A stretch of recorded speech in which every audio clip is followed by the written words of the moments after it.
There are moments in life that change you forever, moments that divide your existence into a before and an after. For me, that moment arrived in a cold hospital hallway, under flickering fluorescent lights, while nurses hurried past without looking at me. That night at the hospital, I understood that the most painful words are not the ones that are shouted. They are the ones whispered coldly, in front of strangers who lower their eyes awkwardly, pretending not to have heard anything. "Mom, my wife only wants family here." My son's voice sounded distant, as if coming from very far away, even though he was standing just 3 feet away. I searched his eyes, those eyes I had seen open for the first time 32 years ago. Those eyes that looked at me with adoration when he was a boy. Those eyes that now avoided mine as if he were ashamed to see me. And then, while I searched for some sign of regret, some glimpse of the son I knew, Robert completed the sentence that would tear me in two. "Don't insist. She has never liked you." The world stopped. The voices of the hospital became a distant murmur. People's footsteps turned into echoes. And I stood there, rooted in that hallway, feeling how something inside of me was breaking without making a sound. 12 hours on the interstate. 12 hours sitting on an old bus that smelled of diesel and stale fast food. 12 hours looking out the foggy window, watching towns, mountains, endless highways pass, while I imagined that moment, the moment I would meet my grandson. I had planned every detail in my mind throughout the trip. I imagined what it would be like to hold him for the first time, how his tiny head would smell, how his soft skin would feel against my cheek.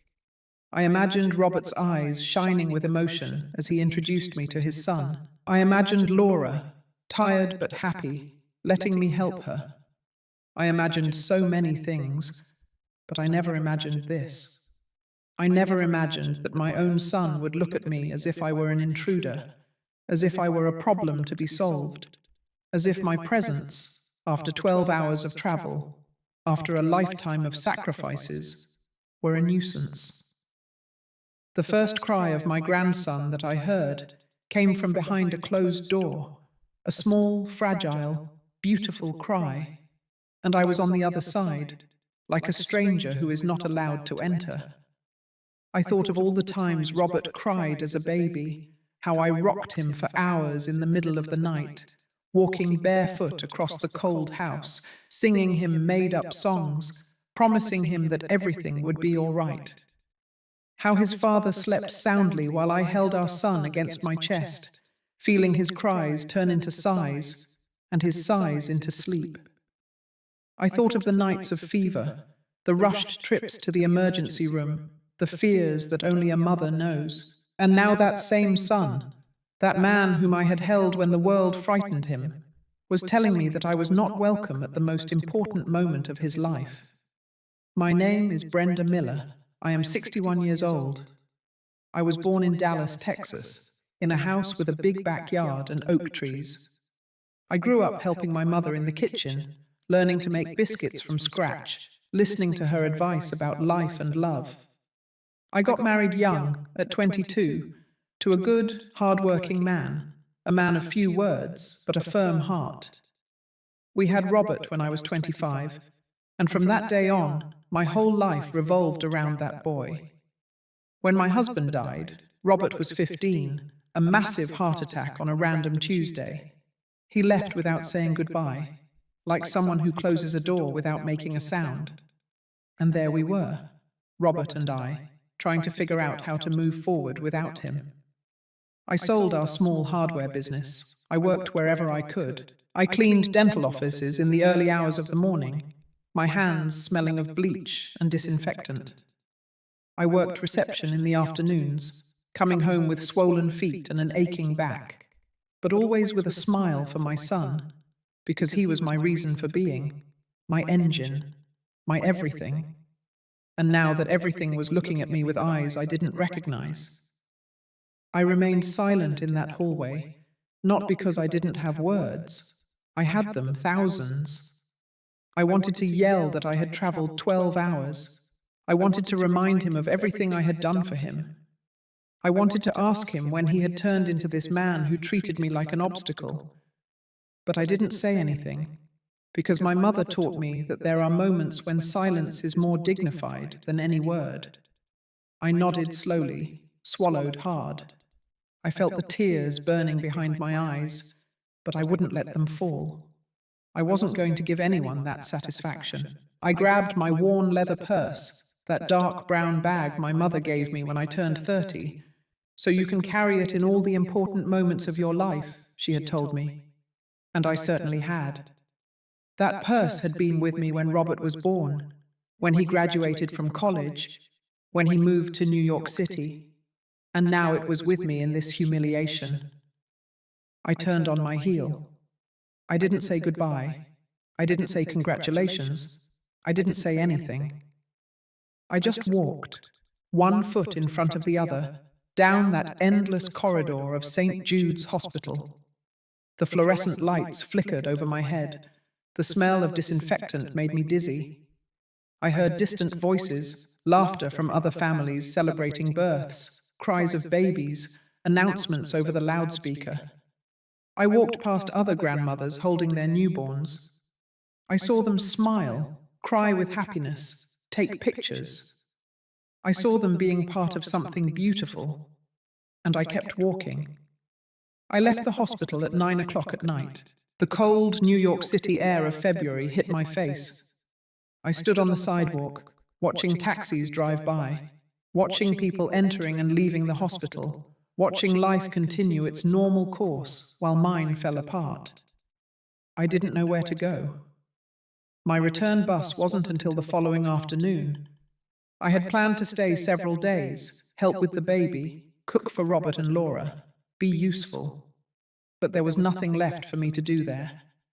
I took a taxi to a cheap hotel I found online, a small room with thin walls and a creaky bed. From the hallway, I could hear laughter, loud televisions, couples arguing. I sat on the edge of that unfamiliar bed and finally let the tears out.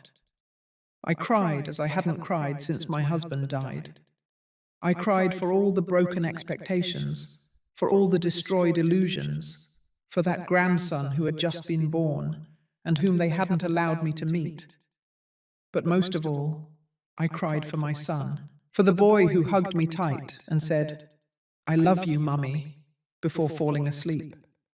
For the teenager who cried in my arms when his father died. For the young man who promised me he would always be there for me. Where had that son gone? At what point had he become this man who saw me as a burden? I barely slept that night. I lay staring at the stained ceiling of that cheap hotel, listening to the noises of the city that never sleeps, thinking about everything that had gone wrong. At 6 o'clock in the morning, I got up. I took a long shower, letting the hot water wash away some of the pain. I got dressed carefully. I put on the navy blue dress I had brought especially for this occasion. I put on makeup, even though no one would see me, because I wasn't going to let anyone see me defeated. I went down to the small hotel dining room for breakfast.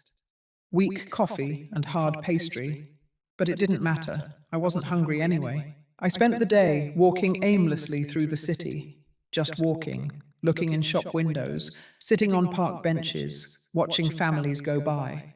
Mothers with their children, grandmothers with their grandchildren, complete families, happy, together, and I was completely alone. At 4 o'clock in the afternoon, I went to the bus terminal. I sat on a plastic bench to wait for my bus. There were other people waiting too. An elderly woman was reading a magazine. A young man was listening to music with headphones. A family was eating sandwiches and soda pop. Everyone had somewhere to go. Everyone had someone waiting for them.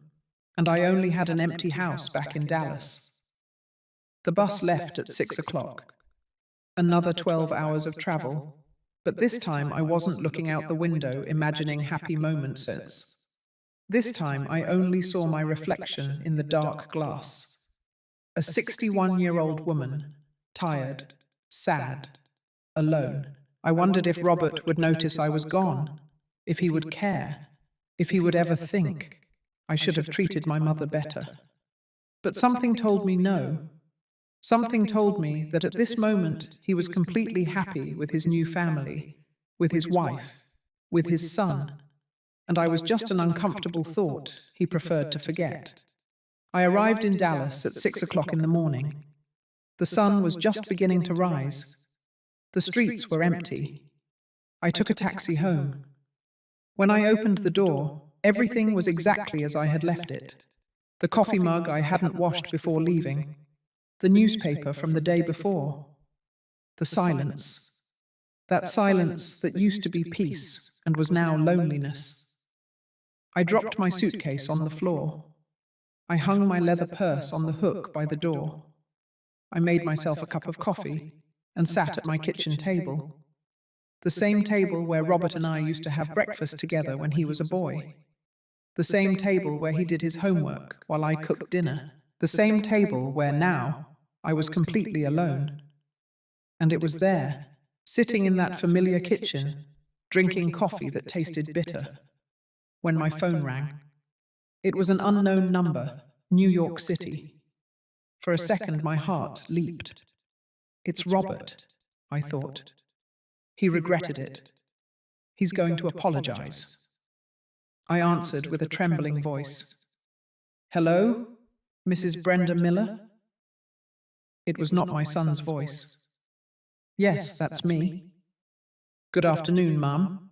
We're calling from St. Jude's Hospital, Billing and Collections Department. My blood ran cold. Yes, we have an outstanding balance on the birth account for your daughter-in-law, Mrs. Laura Torres Miller. The insurance covered most of it, but there is an outstanding balance of $10,000 for the type of room they requested and some special medications not covered by their policy. $10,000. Your son, Mr. Robert Miller, provided us with your number as an emergency contact for payment issues. Emergency contact for payment issues. Not to meet my grandson, not to be present, to pay. Ma'am, are you listening to me? I felt the coffee getting cold in my hand. I felt my heart beating slowly, very slowly. And at that moment, I understood everything.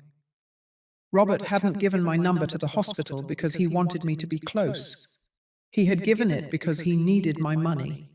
He needed me, the invasive mother, the unwelcome grandmother, to pay his bills.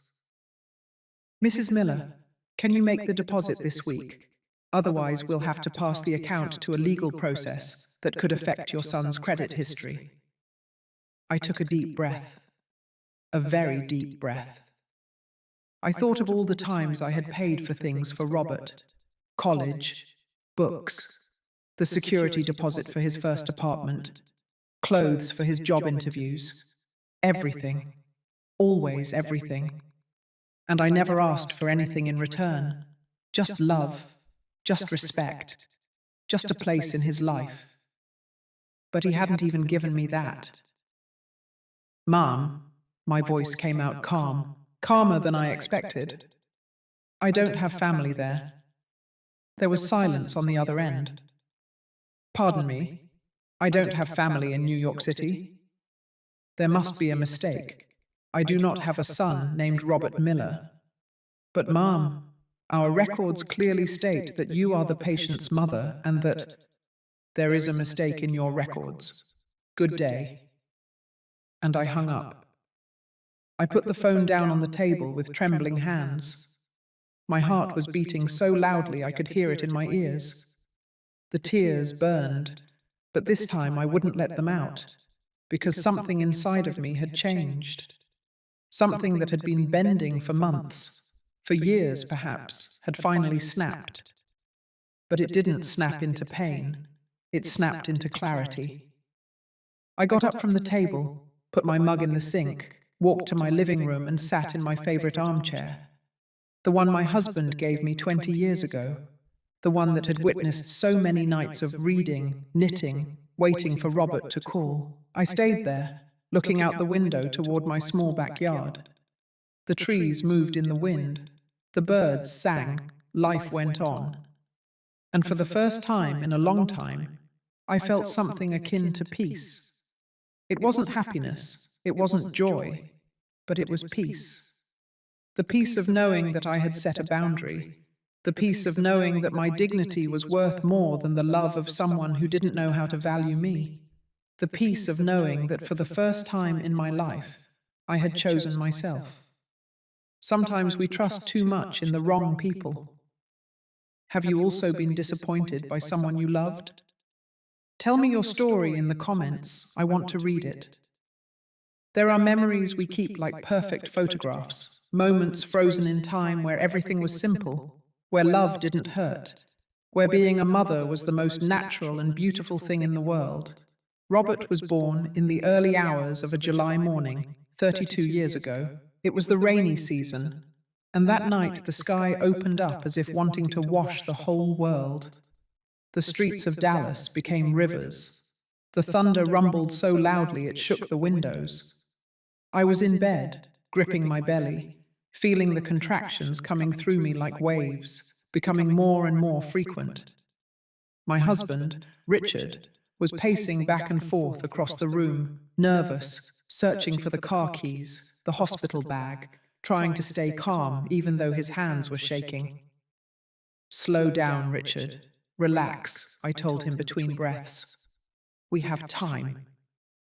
But we didn't have much time. The contractions became more intense, more frequent. My body knew it was time, even though my mind wasn't ready yet to face the unknown. Richard helped me down the stairs. The rain soaked us in the few seconds it took to get to the car. He drove like I'd never seen him drive. Fast, but careful, his hands clenched on the steering wheel. The wipers struggled against the downpour. "Hold on, honey, we're almost there." I was in the back, breathing as they had taught me in prenatal classes, counting the seconds between each contraction, watching the city pass by blurred in the rain through the window. And I was thinking, in a few hours, I'm going to meet my son. We arrived at Metro General Hospital at 3 o'clock in the morning. The nurses greeted me with professionalism, but also with warmth. They put me in a gown, hooked me up to monitors, checked me. "You're very far along, Mom. This baby is in a hurry." Richard stayed with me the whole time. He held my hand. He wiped the sweat from my forehead. He told me again and again, "You're doing great. You're incredible." And when the moment finally came to push, when I felt my body tearing in two, when the pain was so intense I thought I wouldn't survive, I heard the cry of my son. "It's a boy," the doctor announced. "A beautiful, healthy boy."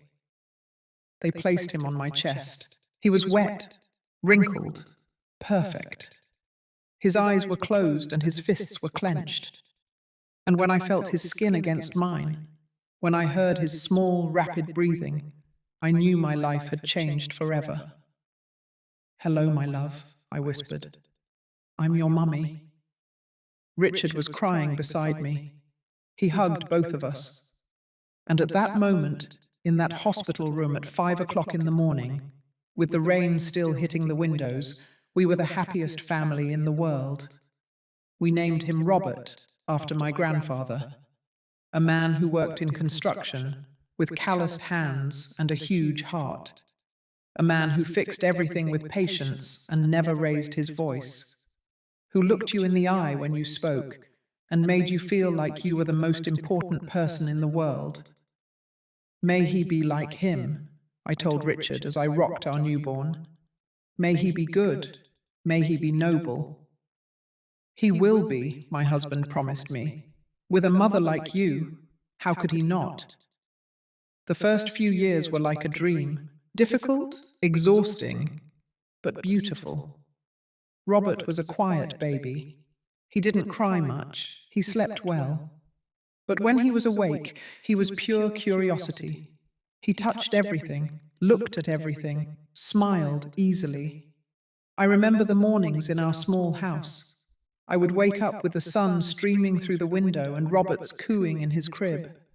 I would pick him up, change him, breastfeed him while watching Dallas wake up through the window. Richard left for work early. He owned a small hardware store downtown, a modest business, but stable. He left at 6 in the morning and returned at 7 at night. Tired, but always with a smile for his son. I stayed home with Robert. Back then, I didn't work outside the home. We were a traditional family. Richard provided, I cared for the home, and I didn't mind. I loved it. I loved watching my son grow, watching him learn to sit up, to crawl, to walk. I loved hearing him babble his first words. Mommy was the first. Of course it was the first, because I was the one who was always there. When Robert turned 2, he started helping me in the kitchen. Well, helping is a strong word. He mostly made a mess. He stood on a stool next to the stove and stirred whatever I was cooking. He spilled flour, smeared dough on his face, laughed, and I laughed with him. We made cookies together. I showed him how to knead. His little hands tried to copy my movements. His cookies came out crooked, thick, but we baked them anyway and ate them together, laughing at how imperfect they were. When you're big, I would tell him, you're going to make the best cookies in Dallas. Like yours, Mommy, he'd say, better than yours. The house always smelled of vanilla and cinnamon, fresh coffee, homemade comfort food, of home. On Sundays, Richard, Robert, and I went to the park. We brought an old blanket and sat under the trees. Robert ran on the grass, chased pigeons, played on the playground equipment. Richard and I watched him from the blanket, holding hands, feeling like we had everything we needed. We're lucky, Richard would say to me. We are, I would reply. And we were. Robert grew up, from baby to boy, from boy to preteen. Each stage brought its challenges, but also its joys. When he started elementary school, I was one of the mothers who never missed a meeting, who baked cupcakes for the school carnivals, who helped with the costumes for the school play, who knew all the teachers by name. Robert was a good student, not necessarily the best in the class, but hard-working and responsible. We did homework together at the kitchen table. I explained math to him, even though I didn't always understand it well. He read me his English compositions, stories about superheroes, about dinosaurs, about space adventures. You're going to be a writer, I told him. No, Mommy, I'm going to be an engineer, like Uncle John. My brother was a civil engineer. Robert admired him. Every time my brother came to visit us, Robert bombarded him with questions. How are bridges built? Why don't buildings fall down? How does this work? How does that work? And my brother patiently explained everything. This kid is going to go far, he would tell me. And I believed him. The years passed quickly, too quickly. One day Robert was 5 years old and fit in my arms, and suddenly he was 15 and taller than me. It was in those years that Richard got sick. No, he didn't get sick. He died. Just like that, without warning, without goodbyes. It was a Tuesday in October. I remember the day perfectly because it was a normal day, completely normal. We had breakfast together. Richard left for work as always. He kissed me on the forehead. See you tonight, honey. But we didn't see each other that night. At 3 in the afternoon, I received a call. It was from the hardware store. Mrs. Miller, you need to come to the hospital. Richard, what happened? He had a heart attack. He's at Metro General Hospital. The world stopped. I arrived at the hospital running. Robert was with me.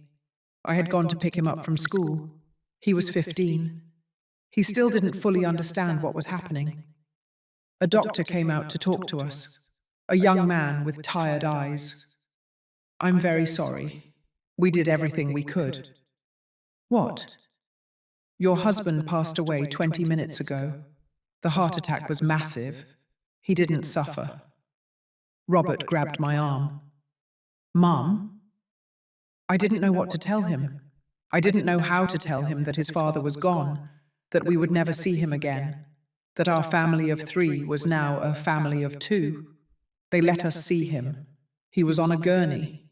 He looked asleep, peaceful, as if he might open his eyes at any moment and say, "What happened? Why are you crying?" But he didn't. Robert slowly approached. He touched his hand. "Dad?" Silence. And then my son, my Robert, that teenager who was almost a man but was still my boy, collapsed. He cried like I hadn't seen him cry since he was a baby. A heartbreaking cry. The cry of someone who has just lost their world. I hugged him. I held him. I cried with him.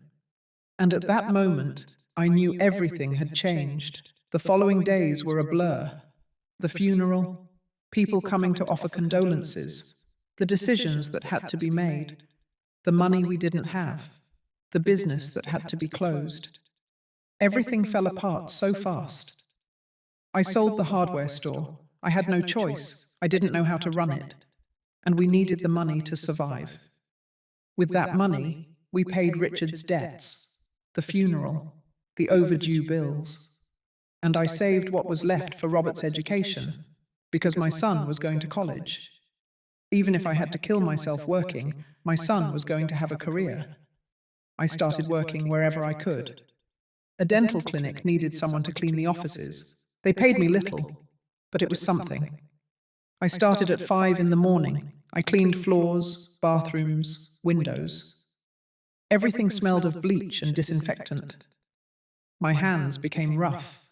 My back started to hurt. But I didn't care.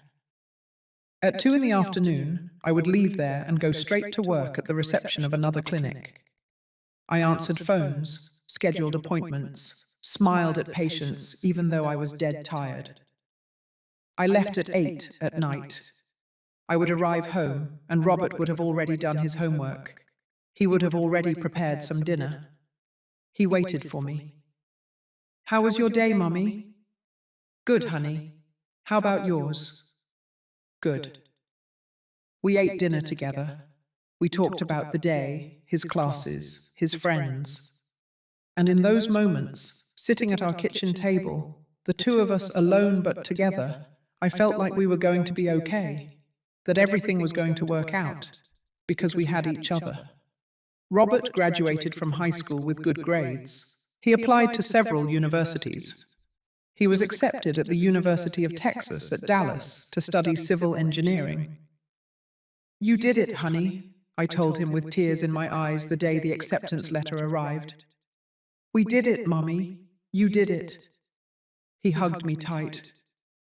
"I don't know what I'd do without you. You're never going to have to know. I'll always be here." And I meant it. The college years were difficult, but also beautiful. Robert was diligent. He studied late. I would see him at the kitchen table, surrounded by books and notes, with cold coffee beside him, completely focused. Sometimes I stayed awake until he finished. I would make him something to eat.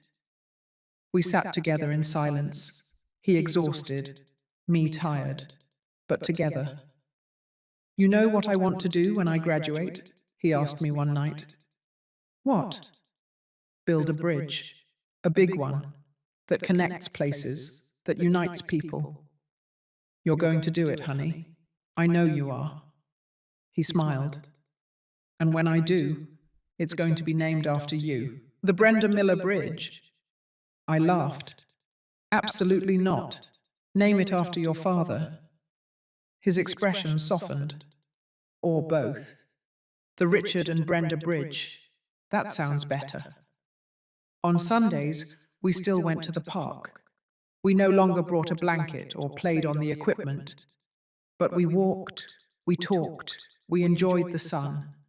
We were a team, mother and son against the world, or so I thought. When Robert was in his final year of college, he started talking about leaving, about looking for work in another city, in New York City specifically. There are more opportunities there, Mummy. But it's also far away. Not that far. It's a few hours on a bus. Robert, you know I support you in everything, but I'm afraid for you to go. Why? Because you're all I have. He sat beside me. He took my hands. And you're all I have. But I have to do this, Mommy. I have to grow. I have to prove myself. He was right. I knew it. But it hurt anyway. He graduated with honors. I was at the ceremony, in the front row, crying with pride. Watching him walk up to the stage in his cap and gown. Watching him receive his degree. I thought of Richard, how he would be just as proud. I thought of all the sacrifices, all the early mornings cleaning floors, all the sleepless nights. And I thought, it was worth it. Everything was worth it. After the ceremony, Robert hugged me. Thank you, Mummy. None of this would have been possible without you. Always, honey. I'll always be here for you. 2 months later, he found a job, a large construction company in New York City. Good salary, good benefits. You did it, I told him when he gave me the news. We did it. I helped him with everything, with the security deposit for the apartment, with the basic furniture, with clothes for work. I spent almost all my savings, but I didn't care. It was for my son. The day he left was one of the most difficult days of my life. I went with him to the bus terminal. We carried his big suitcase and his backpack. We waited together in the waiting area. When they announced his bus, we hugged. Take good care of yourself, honey. You too, Mummy. Call me when you arrive. Of course. And eat well. Don't just eat fast food. I won't. And don't stay up too late. Mummy, I'm going to be fine. I know, it's just that I'm going to miss you so much. And I'll miss you too. He got on the bus. He found his seat by the window. He waved at me. I stayed there, standing in that terminal, watching him through the dirty bus window, trying to engrave his face in my memory. The bus pulled away. I watched him drive away down the avenue, watching him get smaller and smaller until he disappeared into the traffic. And there, standing in that noisy, crowded terminal, I felt completely alone for the first time since Richard died. I got into a taxi and gave the driver my address. The whole way, I looked out the window without really seeing anything. When I got home, I walked in slowly. Everything was silent. A heavy, uncomfortable silence. I went to Robert's room. It was empty, the bed made, the desk clean. Only a few things he hadn't taken remained. Old posters on the walls, school trophies. I sat on his bed. It still smelled like him. And I cried.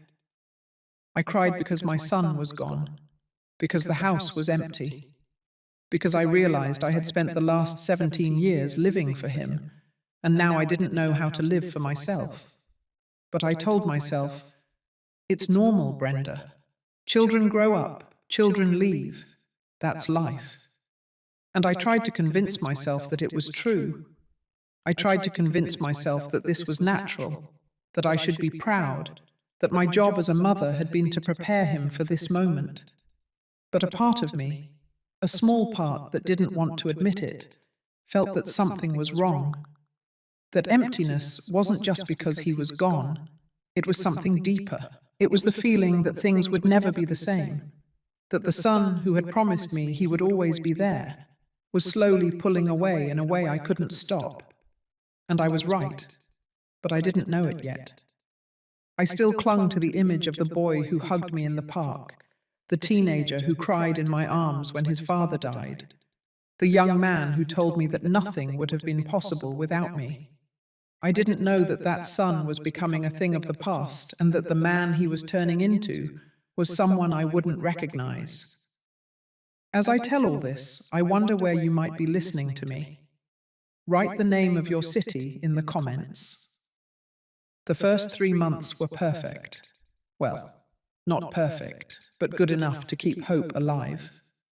Robert called me every day, every night to be exact, at 9 o'clock sharp, after getting home from work, after dinner, before going to bed. My phone would ring, and no matter what I was doing, I would answer immediately. Honey? Hi, Mummy. How was your day? And we would talk. About everything. About nothing. About his job at the construction company. About the projects he was working on. About his co-workers. About the huge city that still intimidated him a little. It's so big, Mommy. There are so many people, so many cars, so much noise. Do you like it? Yes and no. It's exciting, but also tiring. Sometimes I miss the quiet of Dallas. You can always come back, honey. Your home is here. I know, Mummy, thank you. I told him about my day too. Work at the clinic, my lifelong friend Sarah, who kept asking about him, the weather, the neighborhood news. Simple, ordinary conversations. But to me they meant the world, because they meant we were still connected, that the physical distance hadn't broken our bond. Weekends were harder, the hours stretched endlessly. I would wake up on Saturday morning, and the house was silent, a silence that Robert used to fill with his music, his footsteps, his voice. I tried to fill that void with activities. I cleaned the house from top to bottom, even though it was already clean. I cooked, even if it was just for myself. I watched television without really paying attention. Sarah came to visit me almost every Sunday. Oh, Brenda, you need to get out more, meet people. You can't stay cooped up here waiting for Robert to call. I'm not cooped up, and I'm not waiting for him to call. I'm just enjoying my peace and quiet. Peace and quiet, Sarah snorted. This isn't peace and quiet. It's loneliness. Maybe she was right, but I wasn't ready to admit it. The first subtle change came in the 4th month. One Tuesday, Robert didn't call at 9 o'clock. I waited until 9:30. Nothing. At 10, I sent him a text. Everything okay, honey? He replied an hour later. Yeah, Mummy. Sorry, time got away from me. No problem. Want to talk? I'm really tired. Can we talk tomorrow? Of course, honey. Get some rest. The next day, he did call, but the conversation was shorter. 15 minutes instead of an hour. Sorry, Mummy.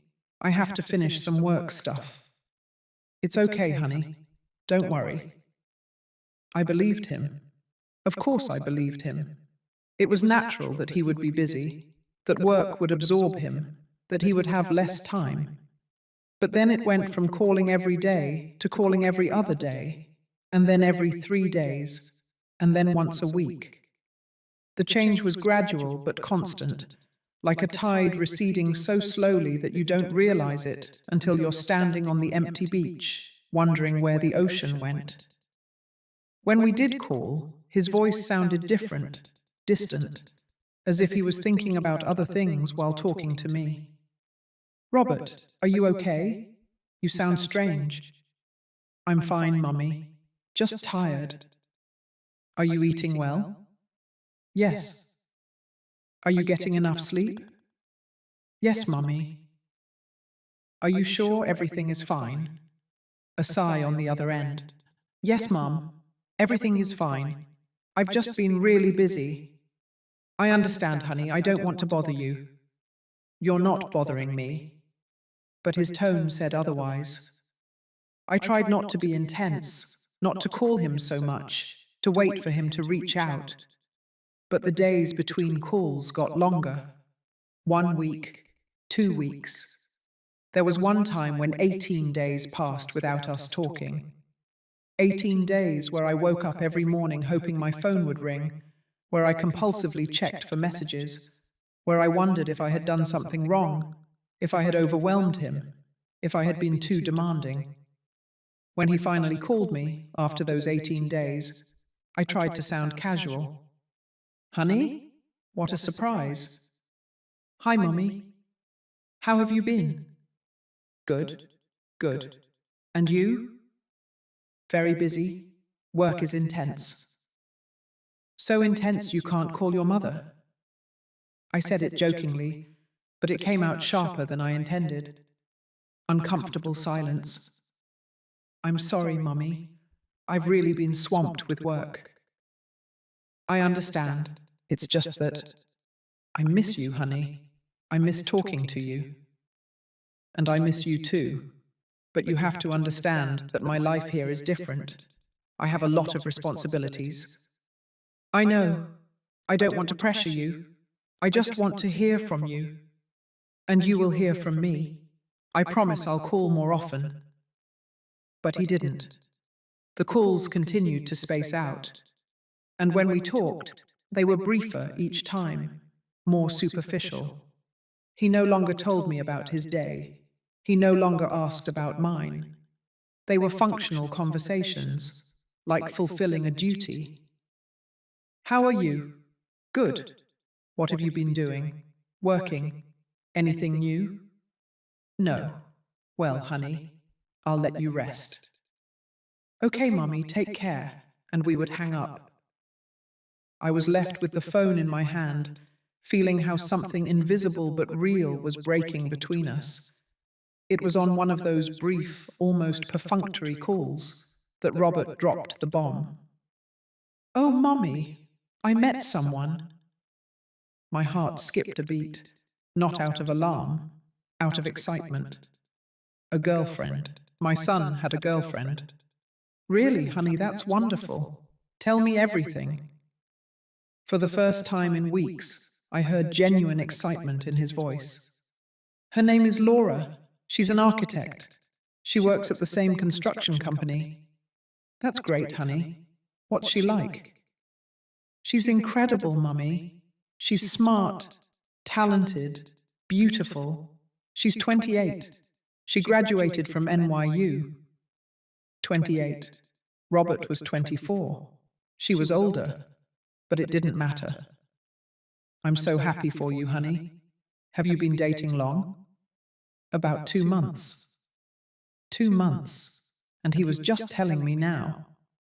"And how is everything going?" "Really well. Honestly, I'm so happy, Mummy. I haven't felt this way in a long time." His happiness was palpable, genuine, and I was happy for him. A mother always wants to see her son happy. "I would love to meet her, honey." There was a small pause. "Yeah, sure." "Sometime?"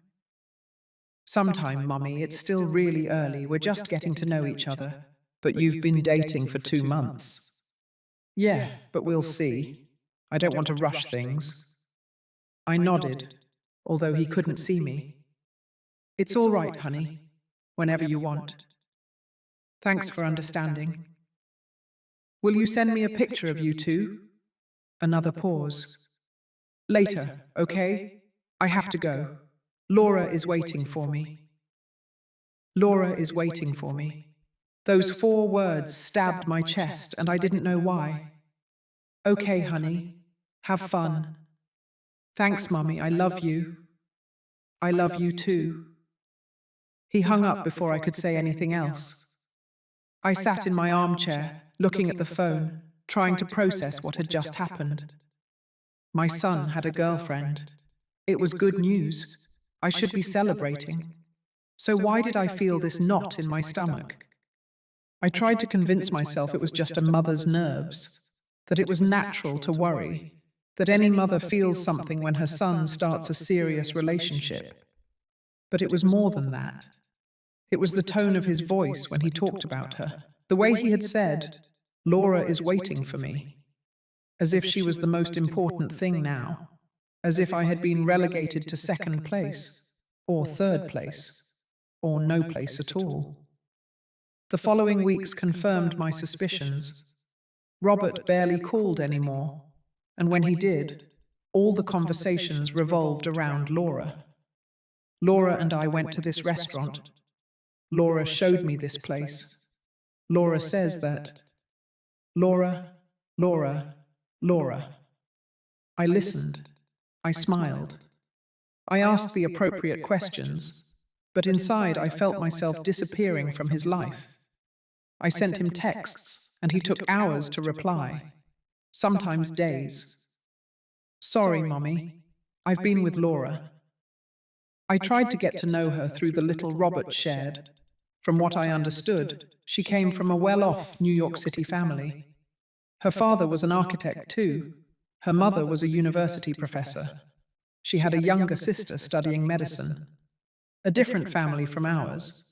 A family with money, with generations of college education, with connections, not like us. Like a family from Dallas, middle class that became lower class when Richard died. A mother who cleaned floors, and a son who had studied on scholarships.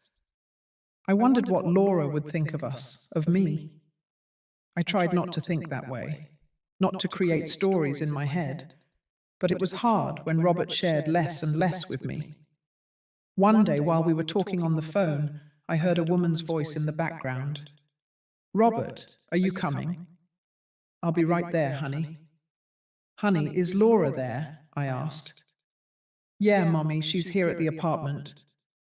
"Oh, I didn't know you were living together." Silence. "We're not living together. She just came to visit me." "I understand." Another uncomfortable silence. "Mommy, I have to go. Laura and I are going out." "Of course, honey, have fun." "Thanks. I'll call you later." But later became an empty promise. Months passed. Robert became more evasive, more distant, more absent. For my 60th birthday, he didn't come. He sent flowers by mail. Yellow roses, 12 roses, one for each month we hadn't seen each other. The card said, "Happy birthday, Mummy. Sorry I couldn't be there. Laura and I have a lot of work. Love you lots. Robert." I stared at those flowers for hours. They were pretty, expensive, probably, but they were cold. There was no warmth in them, no presence. They were just a reminder that my son was hundreds of miles away, too busy with his new life to come see his mother on her birthday. Sarah organized a dinner at my house. She invited some neighborhood friends. We made turkey and stuffing. We sang Happy Birthday. We ate cake. Everyone asked about Robert. "Didn't your son come?" "He couldn't. He's very busy with work." "Oh, what a shame. I'm sure he misses you very much." I smiled. "I'm sure." But inside I wondered if it was true. That night, after everyone left, I picked up the dishes alone. I put away the leftovers, I swept the floor, I cleaned the kitchen, and when everything was finally clean and tidy, I sat in my armchair with a cup of tea. The yellow roses were in a vase on the table. I stared at them, and for the first time, I allowed myself to think what I had been avoiding for months. My son is pulling away, and I didn't know how to stop it. Worse, I was beginning to suspect that I couldn't stop it. Because when someone wants to leave, when someone has decided that there are things more important than you, there is nothing you can do. You can only watch them go, and try not to break in the process. The flowers wilted over the days. The petals turned brown. They fell off one by one. I should have thrown them away. Any normal person would have thrown them away. But I left them there, dry, dead, in that vase on my table, as a reminder of something I didn't want to accept yet.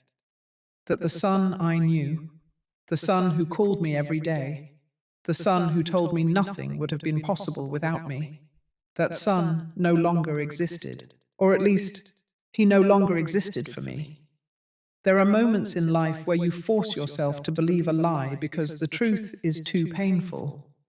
Moments where you convince yourself that you are the problem, because it's easier to change yourself than to accept that someone you love is hurting you.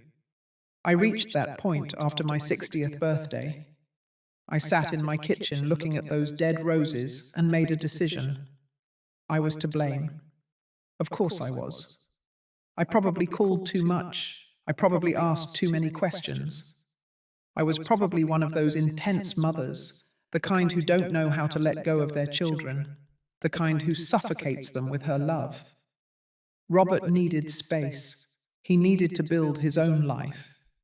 And I, with my constant need to hear from him, to talk to him, to be part of his world, was drowning him. That narrative made sense. It was logical. It was what all the psychology magazines said. Learn to let go of your adult children. Don't be a helicopter mom. Let your son live his life. So I decided to do exactly that. I stopped calling him, completely. If he wanted to talk to me, he would call me. I wasn't going to pressure him anymore. A week passed without us talking. I waited. I compulsively checked my phone, but I didn't dial his number. Give him space, I repeated to myself. He's busy. He'll call you when he can. 2 weeks passed. 3. A month. It was hard for me to breathe on some days. I woke up in the mornings with a weight on my chest, wondering if Robert would call me that day. I went to work. I came home. I looked at my phone. Nothing. Sarah noticed. Of course. Brenda, how long has it been since you talked to Robert? A month, more or less. And why don't you call him? Because I'm trying to give him space, not be intense. Sarah looked at me with those eyes I had known for 40 years, those eyes that saw through all my defenses. Or are you punishing yourself for needing your son? Her words hit me.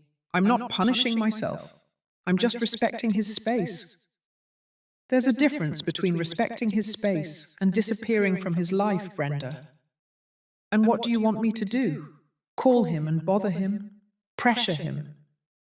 I want you to stop thinking that needing your son is bothering him. I stayed silent. Sarah sighed. I don't know what's going on with Robert, but I know it's not your fault. You're a loving mother, a good mother, and if he can't see that, the problem is his, not yours. I wanted to believe her. I really did. But it was easier to blame myself. In the 5th week, my phone finally rang. It was Robert. My heart leaped so violently I thought it would jump out of my chest. I took 3 deep breaths before answering. I tried to sound casual, as if I hadn't been waiting for this call for 35 days. Honey? Hi, Mummy. How have you been? His voice sounded cheerful, light, as if nothing had happened, as if we hadn't gone more than a month without speaking. Good, honey. And you? Very well. Very well. In fact, I called you because I have some news. My heart sped up again. What happened? Laura and I are getting married. The world stopped. All the background noise disappeared. The ticking of the kitchen clock, the hum of the refrigerator, the distant barking of a dog on the street. Everything went silent. Mummy, are you there? Yes, sorry, honey, What a surprise. A good surprise? I swallowed hard. Of course it is. Congratulations, honey. I'm so happy for you. Was I happy? I didn't know. I felt so many things at the same time that I couldn't distinguish one emotion from another. Joy because my son was happy. Fear because everything was changing too fast. Pain because I barely knew this woman with whom my son would share his life. And a question I didn't dare ask out loud. Is there room for me in this new family you're building? Thanks, Mummy, I'm very excited. I can imagine. When is the wedding? In 3 months. It's going to be something simple. In New York City. Just close family and intimate friends. Of course. I'll definitely be there. There was a pause, small but noticeable. Great. I'll send you the details by email. By email? Yeah, Mummy. Laura is organizing everything online. It's easier that way. I understand. I didn't understand anything. Well, Mummy, I have to go. I need to keep calling people. Have you told many people already? Yeah. Laura's parents, her sister, some friends. And you're just telling me now? It slipped out. I didn't want to sound resentful, but it sounded exactly like that. Mummy, please don't start. I'm not starting anything, I'm just asking. Well, it sounds like it. Look, you're important to me, but I also have to coordinate with a lot of people. Not everything revolves around you. His words were like a slap. I'm not saying everything revolves around me. Then don't take it personally. How can I not take it personally, Robert? I'm your mother. Exactly. You're my mother, not my wife. Laura is my priority now. Silence. A long, heavy silence, full of everything we couldn't say to each other. Mommy, I'm still here. I'm sorry. I didn't mean to sound like that. It's just that there's a lot of stress with the wedding. Lots of decisions. Lots of things to organize. I understand. Do you really? Yes, honey, I really do. Congratulations. Congratulations to both of you. Thanks, Mummy. That means a lot to me. Did it mean a lot? I wasn't sure of anything anymore. I'll send you the wedding details, okay? Okay. I love you, Mummy. And I love you too, honey. He hung up. I remained seated in my kitchen with the phone still to my ear, listening to the dial tone, feeling how something inside of me cracked a little more. My son was getting married to a woman I didn't know, in a wedding that was being planned without my involvement. And I was smiling and saying I was happy for them, because that was what I was supposed to do. 2 days later, I received the invitation by email. It was elegant, professional, with a minimalist design in beige and gold tones. There was a photo of Robert and Laura, him smiling from ear to ear.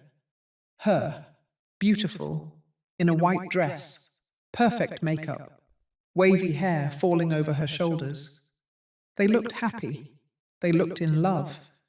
And I felt like an intruder looking at that photo.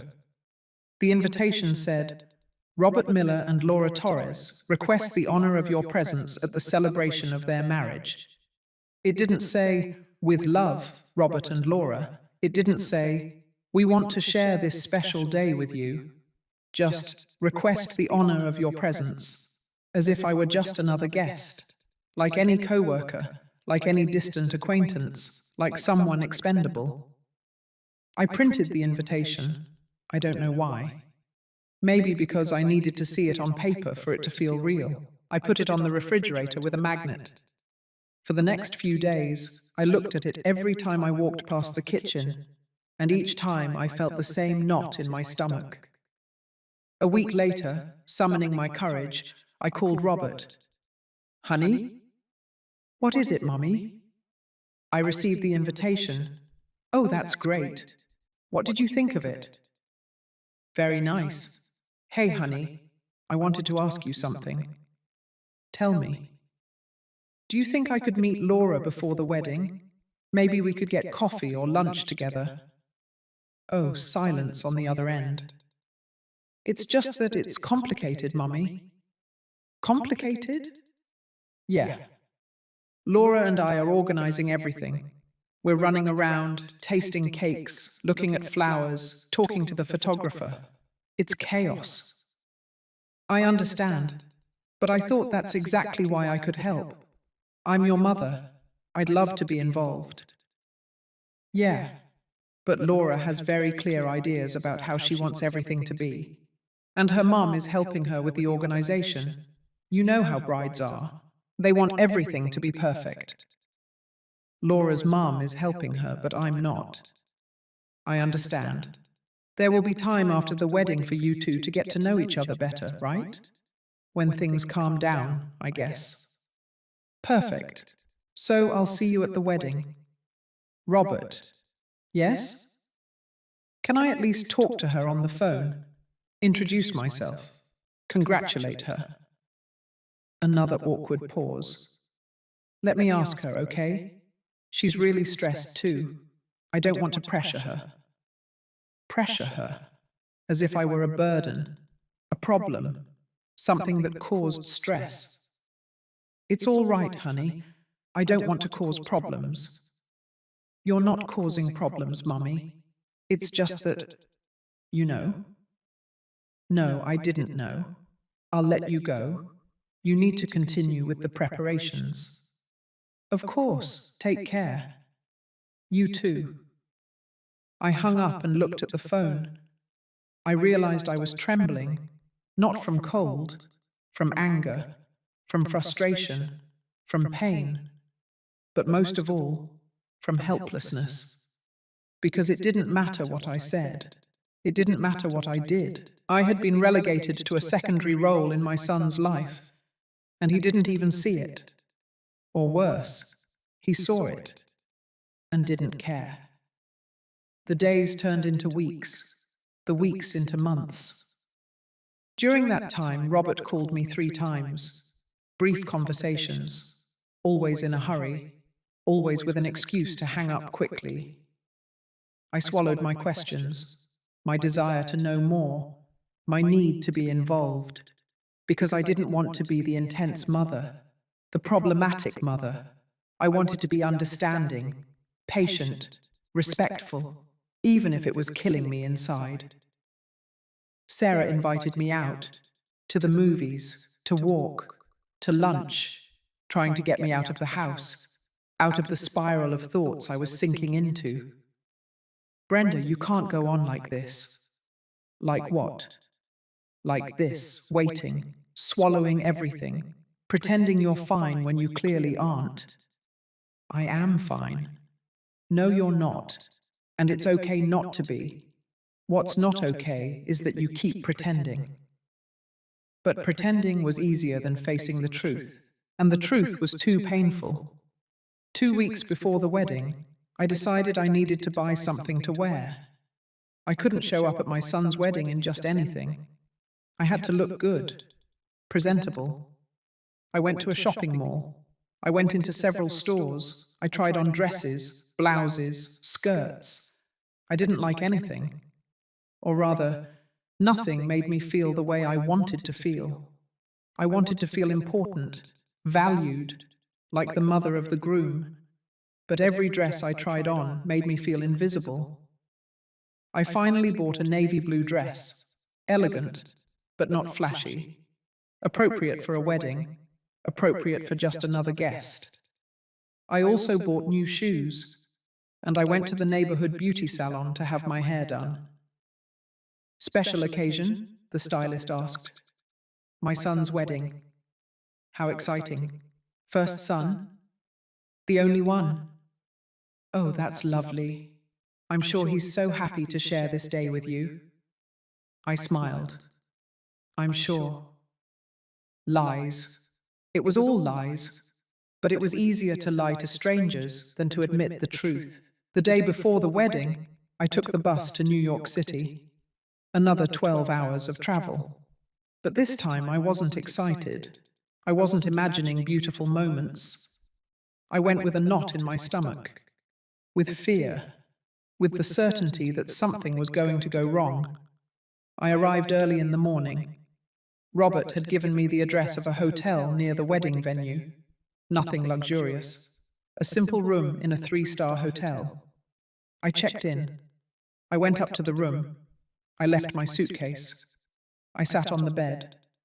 And I allowed myself to cry for a few minutes. Just a few minutes. Because I had to pull myself together. I had to be ready. I had to be strong. The wedding was at 4 in the afternoon in a garden south of the city. I arrived at 3. I didn't want to be late, but I also didn't want to be the first. When I arrived, there were already people there. Waiters setting up the last things, musicians preparing their instruments, flowers were everywhere. It was beautiful, simple but elegant, and I stood there, at the entrance, feeling completely out of place. I saw Laura in the distance. She was with a group of women, all laughing, all beautiful, all impeccably dressed. I took a deep breath and approached. Laura turned around. She looked me up and down. Her eyes lingered a second longer than necessary on my shoes, my dress, my hair. And in that second, I knew exactly what she was thinking. This woman doesn't fit here. But she smiled. A perfect, practiced smile. You must be Brenda, Robert's mother. Yes, nice to finally meet you, Laura. I reached out to hug her. She accepted it, but it was mechanical, without warmth, like hugging someone you were forced to hug. She quickly pulled away. It's nice to meet you. Robert has told me so much about you. Had he? I doubted it. You too. You look beautiful. Thank you. Uncomfortable silence. Well, excuse me. I have to continue greeting guests. You know how it is. And she left, without another word, without asking how I was, without asking about the trip, without introducing me to the women she was with. She just left.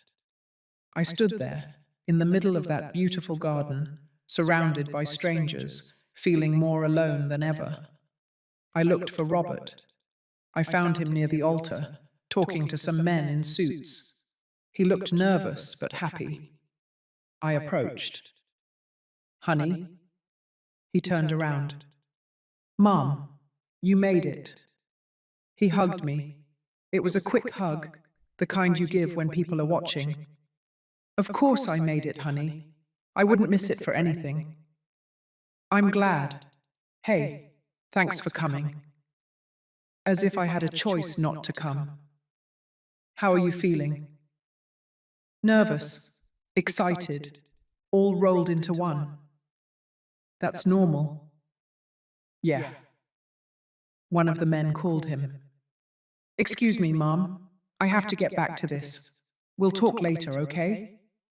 Of course, honey. And he left too. I was left there, alone, again. I looked for my seat in the chairs. There were name cards. I found mine. 3rd row, not the first. Not next to the immediate family. The 3rd. I sat down. I looked around. The 1st row was reserved for Laura's parents. The 2nd for the grandparents and aunts and uncles. I, the mother of the groom, was in the 3rd row, among distant cousins and family friends. As if I were an afterthought, someone who wasn't that important. I swallowed hard. I tried not to cry. It doesn't matter, I told myself. What matters is that Robert is happy. But it did matter. Of course it mattered. The ceremony began. It was beautiful. Robert looked so happy. Laura looked radiant. When they exchanged vows, I cried. But they weren't tears of joy alone. They were tears of grief. Because something told me I was losing my son, not to a new life. I was losing him. After the wedding, everything fell into silence. Not the kind of peaceful silence that comforts you, but the kind of deafening silence that constantly reminds you of what you've lost. Robert called me once after returning from their honeymoon, a week in Maui, Hawaii. that I saw completely documented on Laura's social media. Photos on the beach, in elegant restaurants, toasting with champagne glasses, smiling, kissing, happy. I liked every photo. I commented things like, "So beautiful," or "Enjoy yourselves." Laura never replied to my comments, not a single one. When Robert finally called, he sounded relaxed, content. "Hi, Mummy, how have you been?" "Good, honey. How was the honeymoon?" "Incredible. Maui is beautiful. You should go sometime." "Maybe."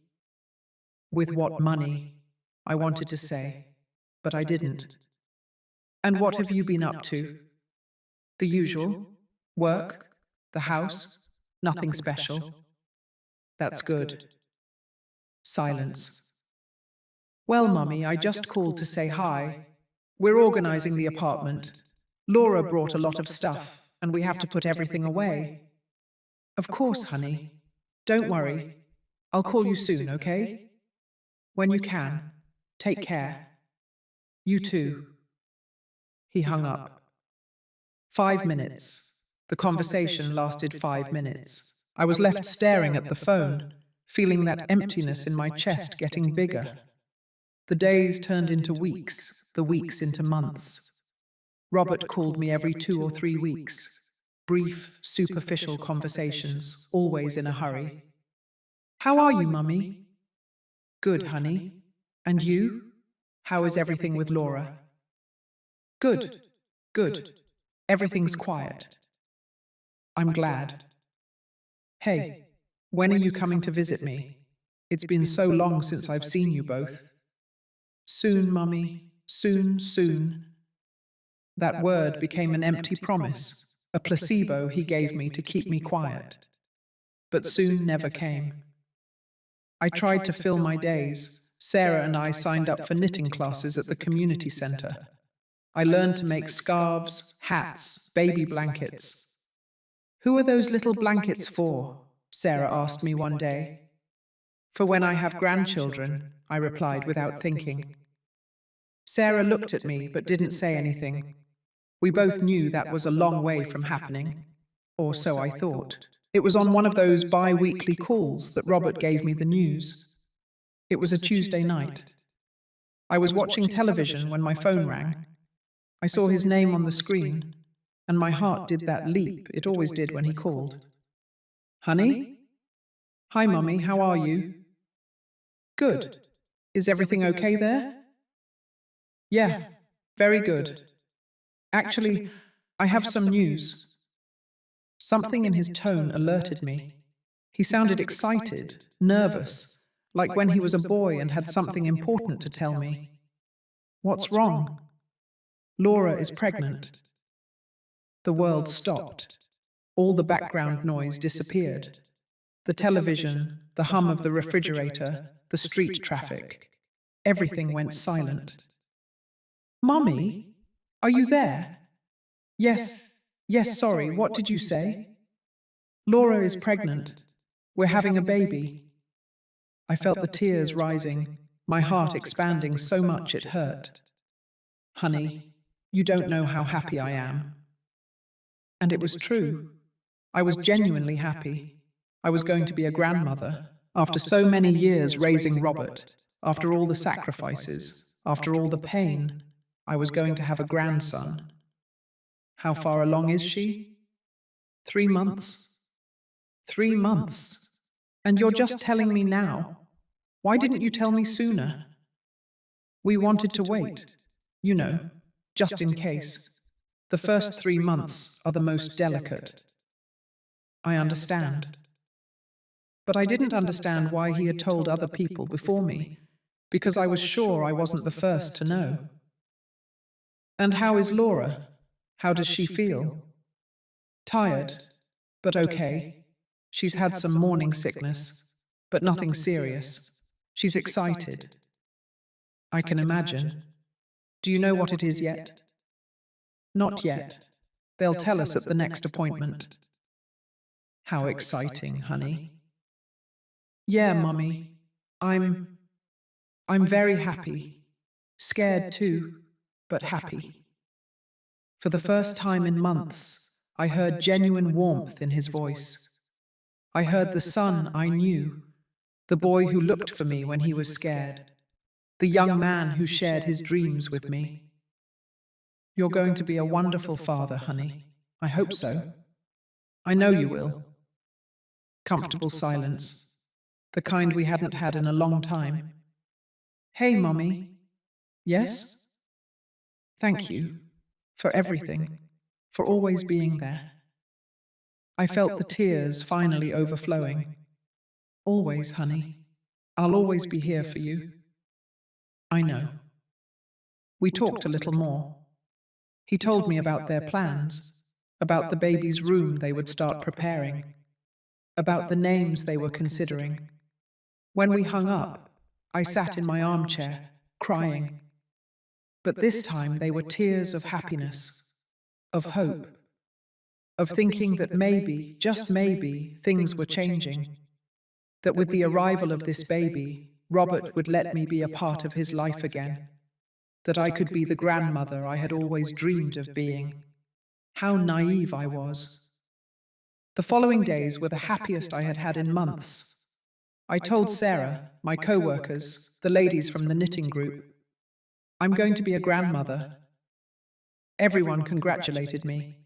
They hugged me. They shared my joy. I started knitting. A blue blanket in case it was a boy. A pink one in case it was a girl. Then I decided to make a yellow one just to be sure. Every stitch was a prayer, a thought of love for that baby I hadn't met yet, but whom I already loved with all my heart. I called Robert a few days later. Honey, I'm knitting a little blanket for the baby. That's sweet, Mummy, thank you. Can I make something else? Hats? Booties? Sure, Mummy, whatever you want. And Laura? Can I talk to her? Congratulate her? Ask her what she needs? There was a pause. She's resting right now, but I'll tell her to call you. Do you promise? I promise. But Laura never called. I sent her a message on social media. Laura, congratulations on the pregnancy. I'm so excited to be a grandmother. If you need anything, anything at all, I'm here. Big hug. She read it. I saw the 2 check marks, but she didn't reply. I sent her another message a week later. Hi, Laura. How are you feeling? I hope you're well. Sending a hug. She read it. She didn't reply. I tried not to take it personally. I told myself she was busy, that the pregnancy had her tired, that she probably didn't even realize she wasn't responding to me. But something inside me knew that wasn't it. I called Robert again. Honey, I sent Laura some messages, but she hasn't replied. Is she okay? Yeah, Mummy. She's fine. She's just very tired. You know how pregnancy is. Can you tell her to call me? Even for 5 minutes. I'd like to talk to her. Another awkward silence. Mummy, Laura isn't much for talking on the phone. She prefers texts. But she's not replying to my texts. Give her time. She's very sensitive right now with the pregnancy. There was always an excuse. There was always a reason why I couldn't get closer. Months passed. I followed Laura's pregnancy on social media. She posted photos of her bump, of the clothes they were buying, of the baby's room they were decorating. It was a boy. They were going to name him Liam. Liam. My grandson would be named Liam. I commented on every post. How beautiful. I can't wait to meet my Liam. I love you both. Laura never replied. Not once. But she did reply to other people's comments, her friends, her family. She only ignored mine. I tried not to give it too much importance. I told myself it was my imagination, that I was being paranoid. But it was hard to ignore the obvious. I sent a package by mail, the blanket I had knitted, a teddy bear, a card. The card said, For my future grandson. I can't wait to meet you. I already love you more than words can express. Your Grandma Brenda. 2 weeks passed before I received a text from Robert. Mommy, your package arrived, thanks. The blanket is nice. That was it. Not a photo of Laura holding the blanket. Not a thank you message from her. Nothing. Just, the blanket is nice. As if it were just any object, not something I had made with my own hands. With love. With hope. I called Robert. Honey, did Laura like the blanket? Yeah, Mommy, I already texted you. I know, but I thought maybe she would call me to thank me. Mommy, I already told you. She's not very expressive.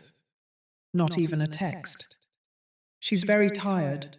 The pregnancy has her exhausted. Always the same excuse. And you, honey? How do you feel? Nervous? Yes, very nervous, but also excited. Have you gone to prenatal classes? Yes, Laura and her mum go together. Laura and her mum, not Laura and me. And do you go with them? Sometimes, when I can get off work. That's good, honey. I wanted to ask him why I wasn't invited, why Laura's mum could be involved, but I couldn't. But I was afraid of sounding resentful, of sounding like the problem. So I swallowed it, as I swallowed everything. Hey, honey, I wanted to ask you something. Tell me, when Liam is born, can I come meet him? It should have been a ridiculous question. Obvious. Of course, a grandmother can go meet her grandson, but something in our silence told me that nothing was obvious with them. Of course, Mummy, of course. When? The same day he's born.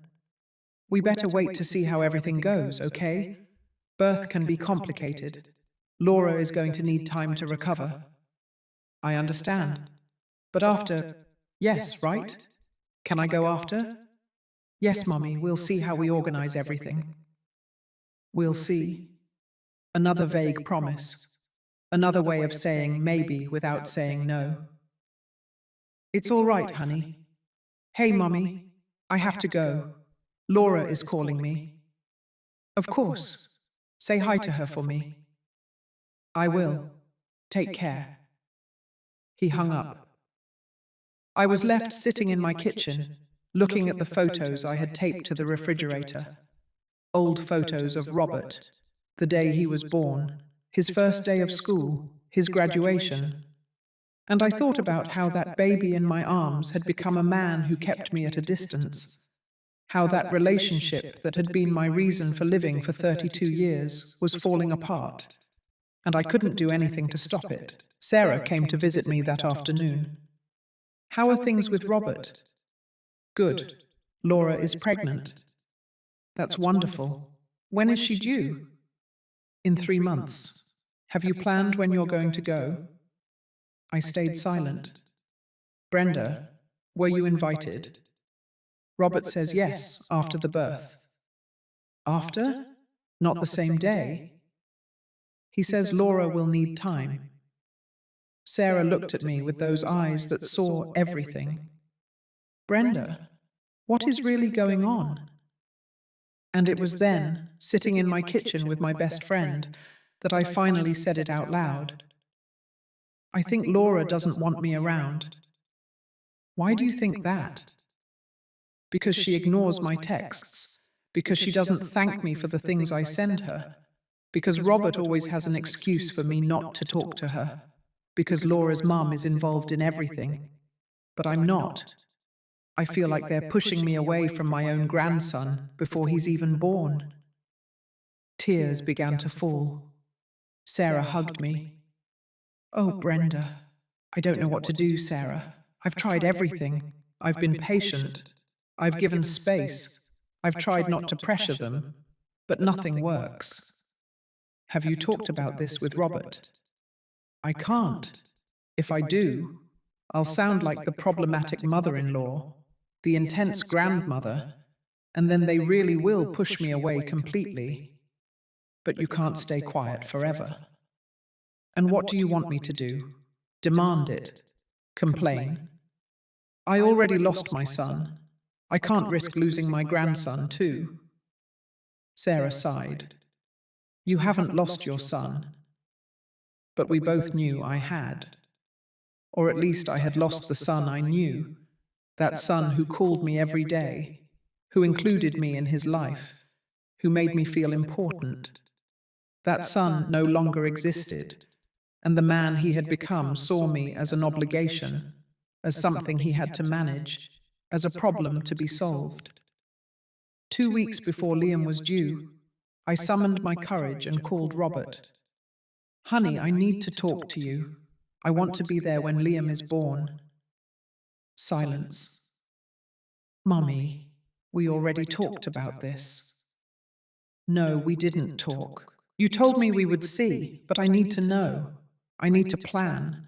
I need to buy my ticket. It's just that I don't know if it's a good idea, Mummy. I felt the floor open up beneath my feet. What? Laura is very nervous, very anxious. The doctors say she needs to be calm. And I won't let her be calm? It's not that. It's just that having a lot of people around stresses her out. A lot of people? I'm your mother. I'm the grandmother. I know, Mummy, but... I heard voices in the background, Laura saying something I couldn't catch. Mummy, we better talk later, okay? No, Robert, please, just tell me the truth. Does Laura not want me to come? Silence. Long. Too long. She thinks that it would be better to wait a few days, give us time to settle in, to adjust. And what do you think? I think I have to support my wife. She's the one who's giving birth. She's the one who's going to be vulnerable. I won't hurt her, Robert. I didn't say you would hurt her. Then why can't I go? Because she needs space, Mommy. Why can't you understand that? His tone became defensive, frustrated. I do understand, honey. What I don't understand is why Laura's mum can be there, but I can't. Because she's her mum, and I'm yours. It's different. Why is it different? Because it is, Mummy. Just let it go. Robert, Mummy, please don't make things difficult. I'm already stressed enough. Laura is about to give birth. I have a lot of work. I'm trying to keep everything under control.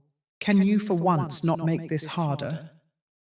His words hit me like a slap. Make what harder? Wanting to meet my grandson? Yes, that.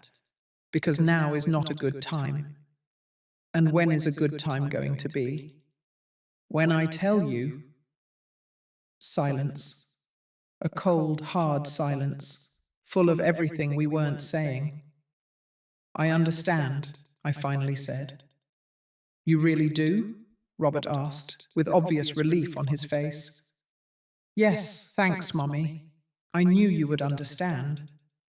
But I didn't understand anything. I only understood that they were leaving me out. That after all the sacrifices, after all the love, after everything I had given, I wasn't important enough to be present at one of the most important moments of my son's life. I'll let you know when he's born, okay? Whatever you want. Mummy, don't be like that. I'm not being any way, Robert. I'm just respecting what you and Laura want. Thank you. You're welcome. I love you, Mummy. Did he love me? I wasn't sure what that meant anymore. And I love you too, honey. I hung up before I started to cry. I sat in my armchair and cried like I hadn't cried in months. I cried for that grandson who was about to be born and whom I might not meet for weeks or months or ever.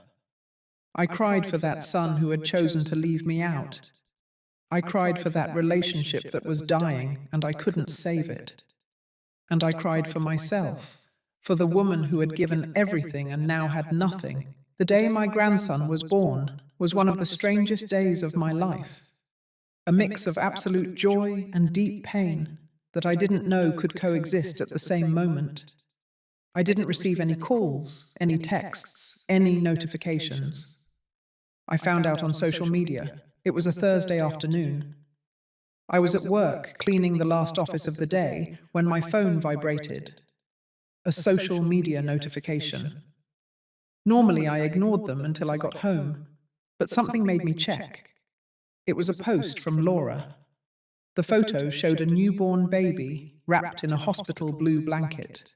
Small, perfect, with his eyes closed and his tiny fists clenched against his face. His skin still reddish, the white hat covering his head. The caption said, "The love of our lives has arrived. Welcome, Liam Miller, 6.6 pounds 20 inches, mum and baby healthy and happy." I froze in the middle of the office, the mop still in my hands, looking at that photo on my phone screen. My grandson had been born, and I was finding out through social media, like any stranger, like any distant acquaintance, as if I weren't the grandmother. The tears began to fall, and I couldn't control them. I sat on the office floor, still wearing my cleaning gloves, and cried. One of my co-workers came in and found me like that. "Brenda, what happened? Are you okay?" I couldn't speak. I just showed her the phone. My grandson was born. "But that's wonderful. Why are you crying?" "I found out on social media." My co-worker's expression changed. She understood immediately. "Oh, Brenda!" She helped me up. She took off my gloves. She took me to the bathroom so I could wash my face. "Go home. I'll finish up here. But I still have work to do." "It doesn't matter. Go. Call your son." I grabbed my things and left the clinic. The journey home was on autopilot. I don't remember taking the bus. I don't remember walking the 3 blocks from the stop to my door. I only remember that suddenly I was sitting in my kitchen, looking at that photo on my phone, zooming in to see my grandson's face better. He had Robert's nose, the wide forehead, hands that already looked like my son's when he was a baby. He was beautiful, perfect, and I hadn't been there. I zoomed in more on the photo. I tried to memorize every detail. The shape of his lips, his round cheeks, the way his little fingers curled. There were already hundreds of comments on the post. "Congratulations, what a beautiful baby. Welcome to the family, blessings. Can't wait to meet him." I hadn't commented. I didn't know what to say. I didn't know if I had the right to comment, as if I had just found out naturally, when the reality was that I had been left out of the most important moment. I scrolled down through the comments. I saw that Laura's mom had written, "My beautiful grandson, you are the love of my life. Welcome, my angel." Her mom had obviously already met him. She had probably been at the hospital, in the delivery room, holding Laura's hand, being the first to hold Liam. All the things I had dreamed of doing. I kept scrolling, Robert and Laura's friends congratulating them, co-workers, cousins, aunts and uncles, everyone knowing, everyone celebrating.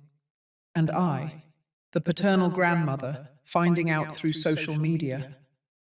I waited an hour, 2, 3. I checked my phone every 2 minutes, hoping Robert would call me, send me a text, tell me, "Mommy, Liam was born." But my phone remained silent. At 8 o'clock at night, when I couldn't take it anymore, I called him. It rang 6 times before he answered. "Mummy?" His voice sounded tired but happy. "Honey, I saw the photo. Congratulations." Brief silence. "Oh yeah, thanks. How are you? How's Laura?" "Good. Tired but good. It was a long labor, but everything went perfectly." "I'm so glad, honey. Liam is beautiful." "Thanks, Mummy." More uncomfortable silence. He didn't ask if I had seen the post. He didn't apologize for not calling me. He didn't mention anything about the fact that I, his mother, had found out about the birth of my grandson through social media? Nothing. Robert, yes? Why didn't you call me?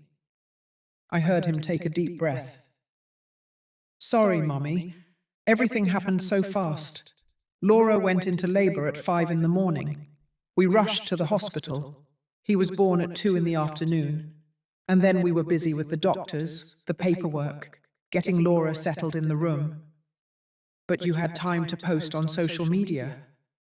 Laura did that. Laura had time to post, but you didn't have time to call your mother? My voice came out sharper than I intended. Mommy, please don't start.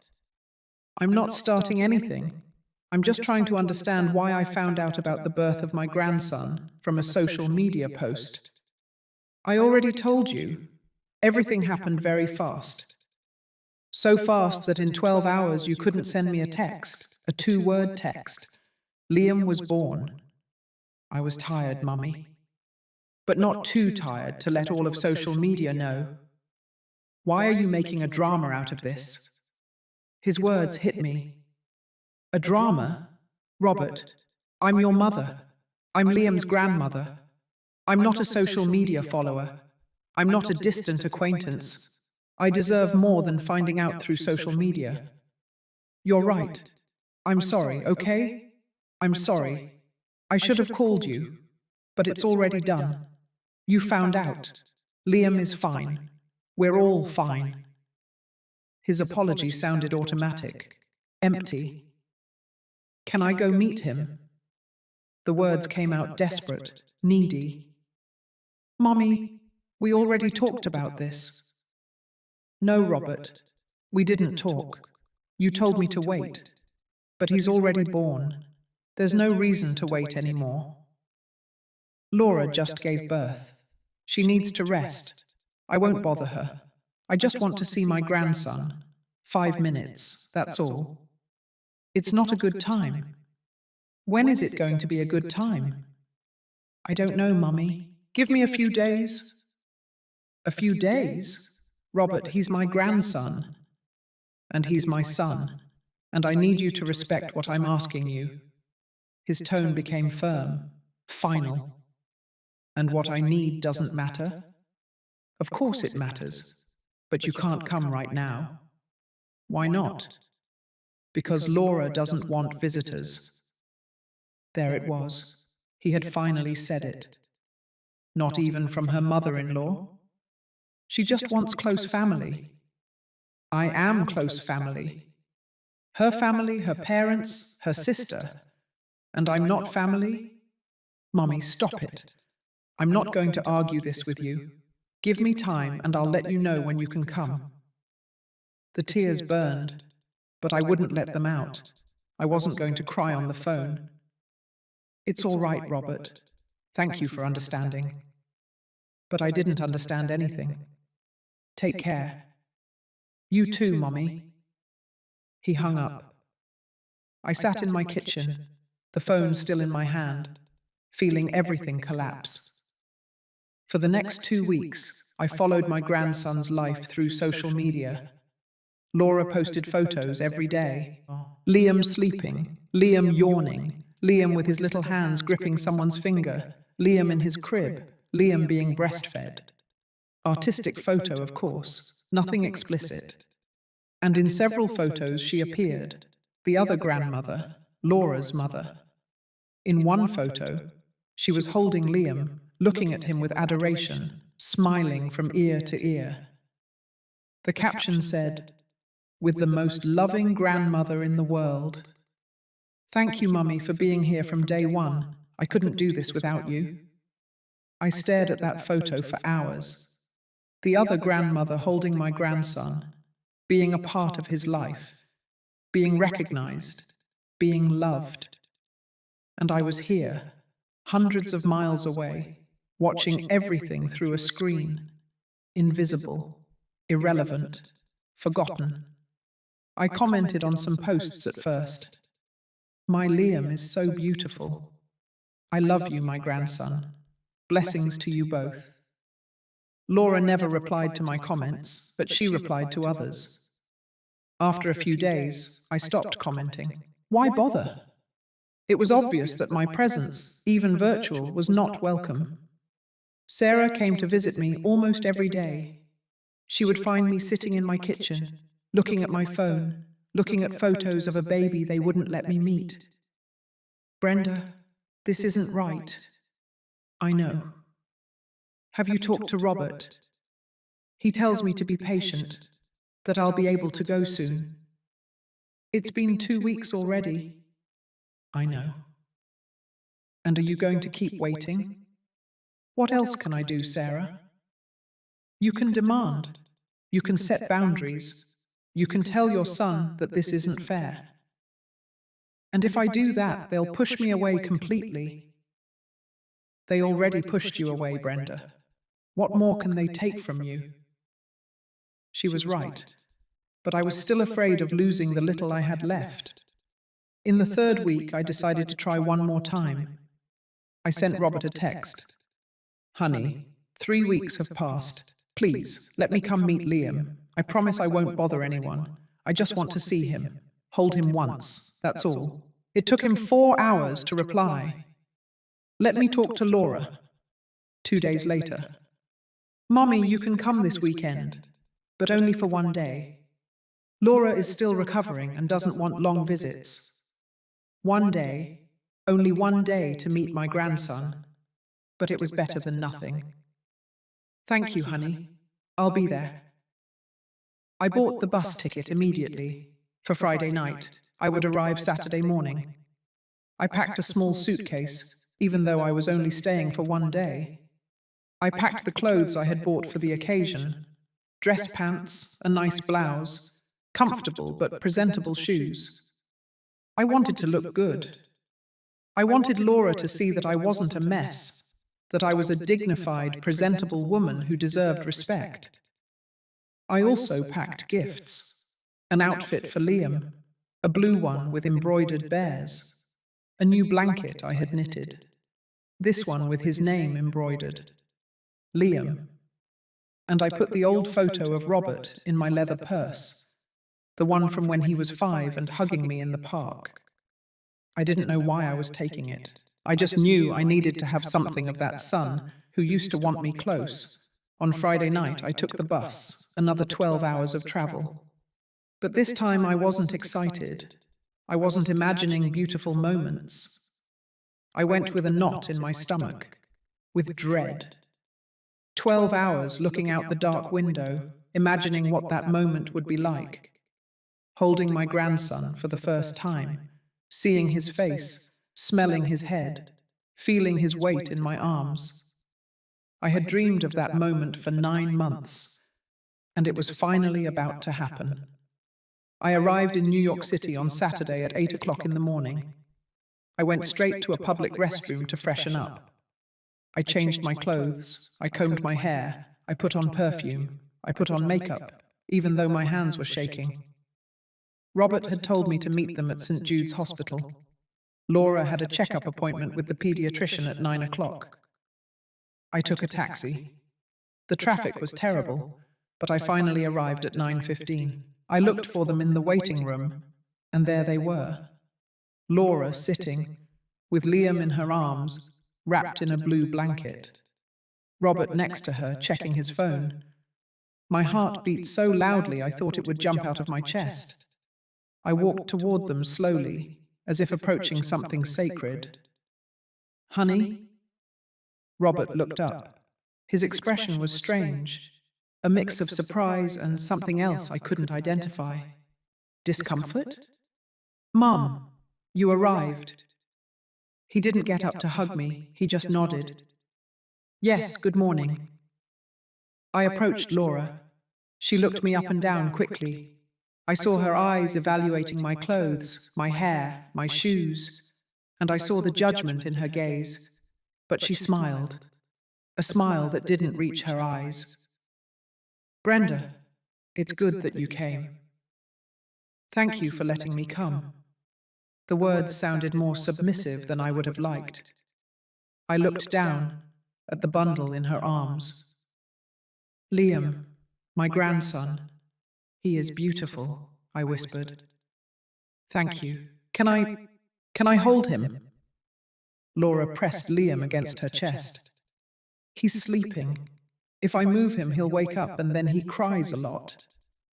It's all right, I can wait. I sat in the chair next to them. The silence was awkward. Robert continued on his phone. Laura looked straight ahead. I looked at Liam, trying to see his face between the blankets. How have you been feeling? I asked Laura, trying to make conversation. Good. Tired. But good. It's normal. The first few days are the hardest. Uh-huh. More silence. And how is he eating? Fine. Is he sleeping? More or less. Her answers were short, monosyllabic, making it clear that she had no interest in talking to me. 20 minutes passed that felt like hours. Finally, Liam moved. He opened his eyes. He started making little noises. Now I can, I said, hope in my voice. Can I hold him? Laura squeezed him tighter against her. He's hungry. I'm going to feed him. She got up and went to the restroom before I could say anything. I was left there, sitting next to Robert, feeling the humiliation burning me. Honey, yes? Is everything okay? Yeah, Mummy, everything's fine. But he wouldn't look me in the eye. Laura was in the restroom for 30 minutes. When she came out, her name was called for the consultation. She went in with Liam. Robert got up to accompany her. I stayed outside in the waiting room, like a stranger. I waited 45 minutes. When they finally came out, Laura was carrying Liam and talking to the doctor about the next appointment. Robert was next to her, carrying the baby's bag. Neither of them turned to look at me. I caught up to them in the hallway. How did it go? Good. Liam is perfect, growing very well, Robert said. That's great. Hey, honey, are we going to your place? I'd like to spend time with you two, see where you live. Robert and Laura exchanged a glance. Honestly, Mommy, Laura is tired. We were planning to grab a quick lunch and then rest. I can come with you to lunch. Another look between them. Plus, my family is coming over this afternoon, Laura said, speaking directly to me for the first time. The house is going to be full. No problem. I can meet them. I don't think that's a good idea. It's going to be too many people, too much noise. It won't be comfortable for you. Comfortable for me. As if she were thinking about my comfort and not the fact that they simply didn't want me there. I looked at Robert, hoping he would say something, that he would defend me, that he would say, she's my mum, she can stay. But he didn't say anything. He just put his hand on my shoulder and said, Mummy, please don't make things difficult. Don't make things difficult. Those words again. I felt something inside of me break. It's all right, I said, in a voice I didn't recognize as mine. I understand. You really do? Robert asked, obvious relief on his face. Yes. Thanks, Mummy. I knew you would understand. We went to a coffee shop near the hospital. We ordered sandwiches that I barely touched. The conversation was forced, superficial. Laura breastfed Liam at the table, using a blanket to cover herself. I tried not to look, to give her privacy, even though all I wanted was to see my grandson. After an hour, Robert looked at his watch. Mommy, it's getting late. We better take you to the terminal. I had traveled 12 hours. I had been with them for 2 hours, and they were sending me back. So soon? It's just that Laura needs to rest before her family arrives. I nodded. We paid the bill. We left the coffee shop. Robert hailed a taxi. And it was there, in the back seat of that taxi on the way to the terminal, that I finally held my grandson for the first time. 5 minutes. Only 5 minutes. Laura passed him to me with obvious reluctance, as if she were handing over something fragile that she feared I would break. I received him in my arms with trembling hands. He was so small, so perfect. He smelled like baby, like milk, like new life. His eyes were closed, his long eyelashes resting on his chubby cheeks, his mouth making sucking movements even in his sleep. I touched his little hands. They were soft, warm. His fingers curled around my index finger instinctively. My grandson. My Liam. Tears welled up, but I held them back. I wasn't going to cry. I wasn't going to give them the satisfaction of seeing me weak. I kissed his forehead gently. "Hello, my love," I whispered. "I'm your Grandma Brenda. I'm sorry I wasn't here sooner, but I love you. I love you so much." The taxi arrived at the terminal too quickly. Laura reached out her arms. "We're here." I looked at Liam one last time. I tried to memorize everything. The shape of his nose, the color of his skin, the weight of his little body in my arms. And I gave him back. Robert got out with me. He took my suitcase out of the taxi. "Thanks for coming, Mummy." "Of course, honey." He hugged me. It was a quick, awkward hug. "Be careful on the way. I'll call you soon." "When you can." He got back into the taxi. Before closing the door, he looked at me. "Mummy, really, thanks for understanding." I didn't reply. The taxi drove off. I watched it drive away. I watched it get smaller and smaller until it disappeared into the traffic. I stood there at the terminal entrance, my suitcase at my feet, feeling the world crumble around me. 12 hours there. 2 hours visiting, 5 minutes with my grandson, 12 hours back. And a pain in my chest that was physical, real, as if someone had opened my chest and ripped out something vital. I went inside the terminal. I bought a bottle of water that I didn't drink. I sat on a plastic bench to wait for my bus. I took out my phone. I opened social media. Laura had already posted a photo. It was from lunch at the coffee shop. Robert and her smiling. Liam sleeping between them. The caption said, "Perfect morning with my loves." I didn't appear in the photo. It was as if I hadn't been there. As if my presence hadn't mattered. As if I didn't exist. And it was at that moment, sitting in that noisy, crowded terminal, that I finally understood. They didn't want me in their lives. Laura was never going to accept me.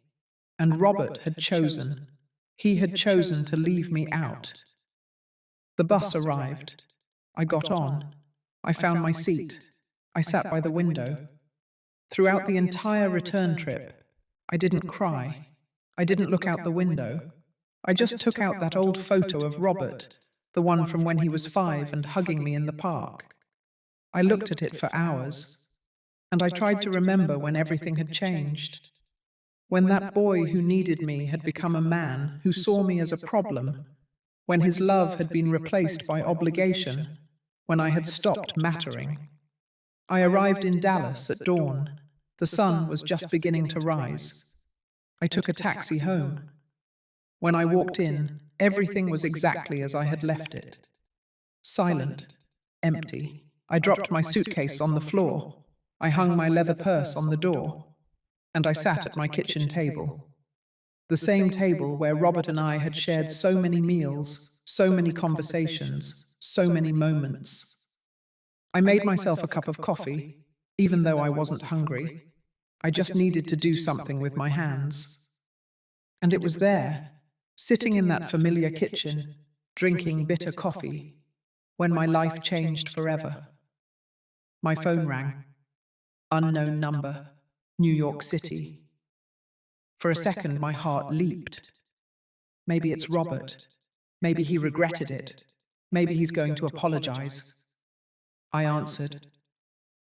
"Hello? Mrs. Brenda Miller?" It was not my son's voice. It was a woman's voice. Professional. Cold. Yes, that's me. Good morning, Mom. I'm calling from St. Jude's Hospital, Billing and Collections Department. My blood ran cold. Yes, we have an outstanding balance on the birth account for Mrs. Laura Torres Miller, your daughter-in-law. I closed my eyes. The insurance covered most of the costs, but there is an outstanding balance of $10,000 for a private room, special medications, and some additional procedures that were performed during the delivery. $10,000. Your son, Mr. Robert Miller, provided us with your number as an emergency contact for payment issues. Emergency contact for payment issues. He hadn't called me in 3 weeks. He hadn't let me be present when my grandson was born. He had given me 2 hours of visiting, 5 minutes holding Liam, but he had given my number to the hospital so I would pay his debts. Mrs. Miller, are you listening to me? My heart was beating slowly, very slowly. I thought about everything. The years cleaning floors in the early mornings to pay for his college, the sleepless nights when he was sick, the business you sold so he could study, every sacrifice, every tear, every moment I put his well-being before mine. I thought about how he had treated me, how he had pushed me away, how he had humiliated me again and again. And I thought about this last humiliation, giving my number to the hospital as if I were an ATM, as if my only value were financial. Mum, can you make the deposit this week? I took a deep breath, a very deep breath, and I felt something inside me finally break, not into pain, but into clarity, into liberation. Ma'am, we need an answer. If we can't resolve this soon, we'll have to initiate a legal process that could affect your son's credit history. My voice came out calm when I spoke, calmer than I felt, but firm, clear, final. I don't have family there. There was a silence on the other end of the line. Pardon me? I don't have family in New York City. But ma'am, our records clearly state that you are the mother of the patient Robert Miller and that there is a mistake in your records. Ma'am, there can't be a mistake. Your son personally gave us your information as a contact. My son, I interrupted, with a voice I didn't recognize as my own. He is mistaken. I do not have a son named Robert Miller. I do not have family in New York City. I have no relation to the account you are collecting. But ma'am, good day. And I hung up. I put the phone down on the table. My hands were trembling violently. My heart was beating so loudly I could hear it in my ears. But for the first time in years, I felt something I had forgotten existed. I felt power. I felt control. I felt like I had taken back something of myself. Because for the first time in my life, I had told my son no. And the sky didn't fall. The world didn't end. I was still here, breathing, existing, choosing myself. 3 days passed before Robert reacted. 3 days of absolute silence during which my phone didn't ring once. I didn't turn it on after that hospital call either.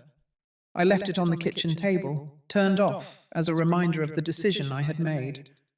Sarah came to visit me on the second day. Did you talk to Robert?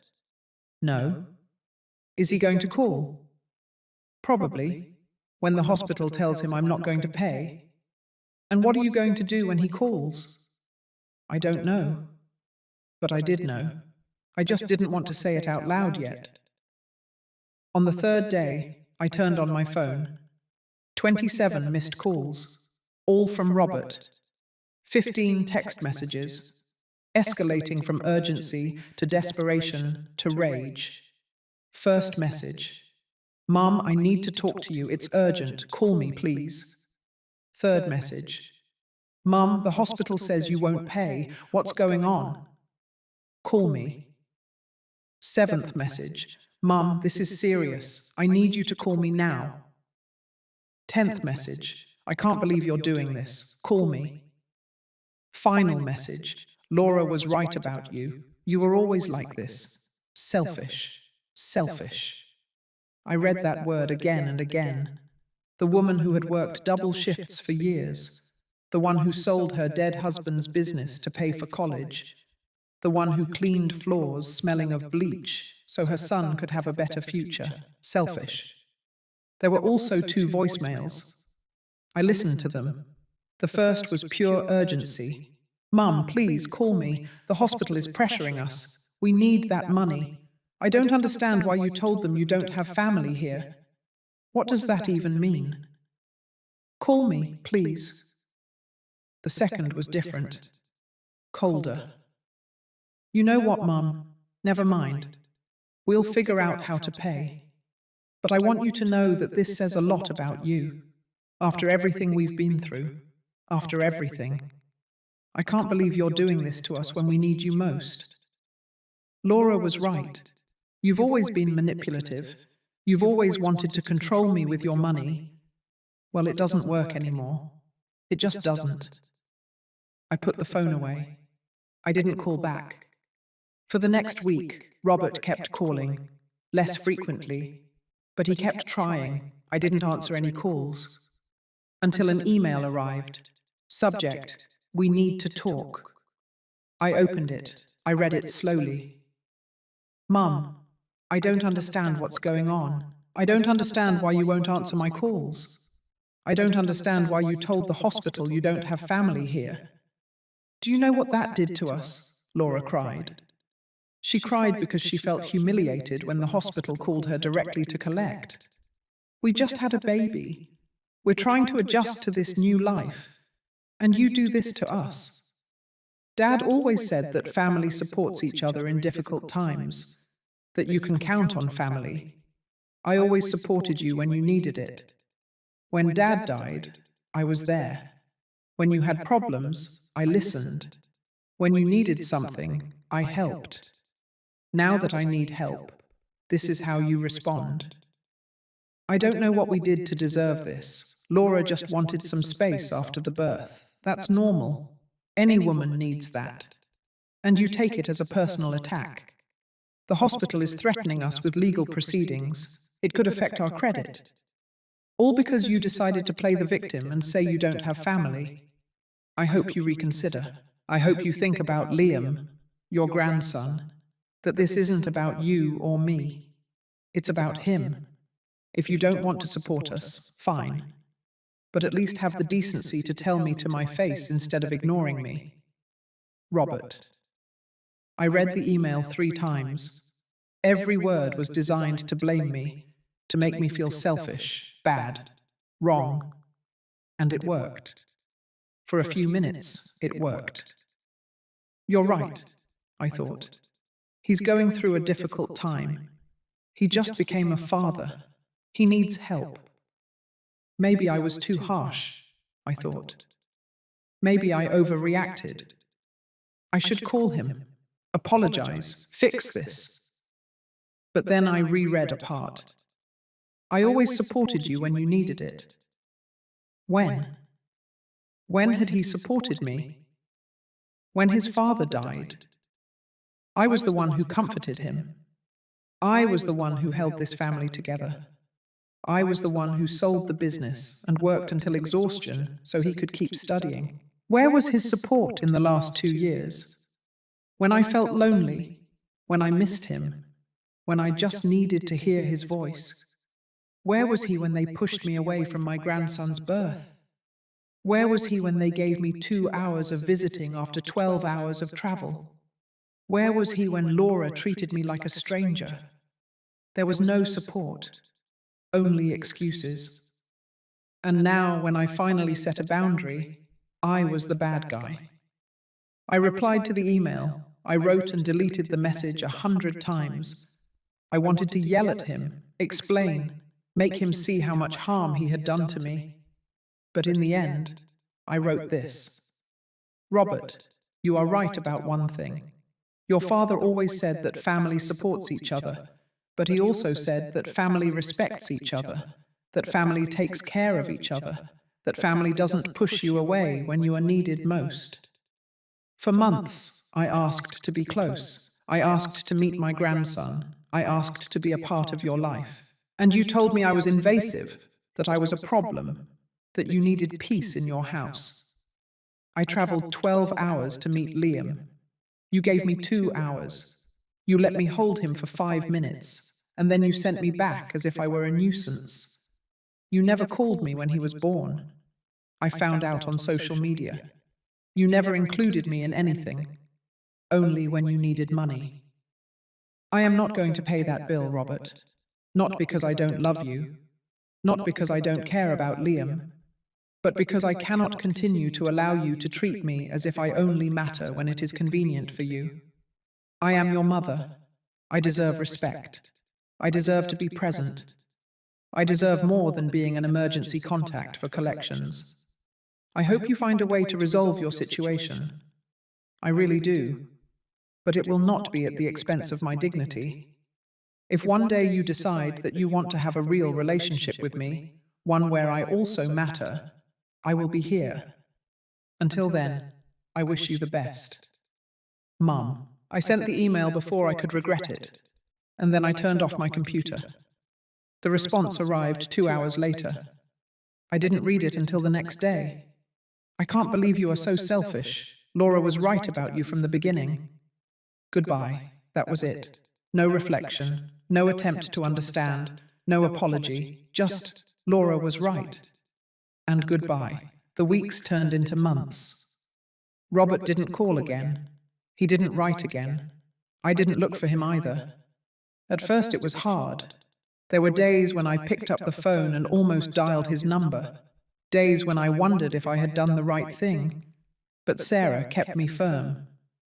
Brenda, you didn't do anything wrong. You set a boundary. That doesn't make you a bad mother. It makes you a woman with dignity. But he's my son. And you are his mother, a mother who deserves respect. Little by little, I learned to live with the silence. I stopped checking social media. I stopped looking for updates about Liam. I stopped torturing myself by watching a life from which I had been excluded. I focused on myself. I resumed activities I had abandoned.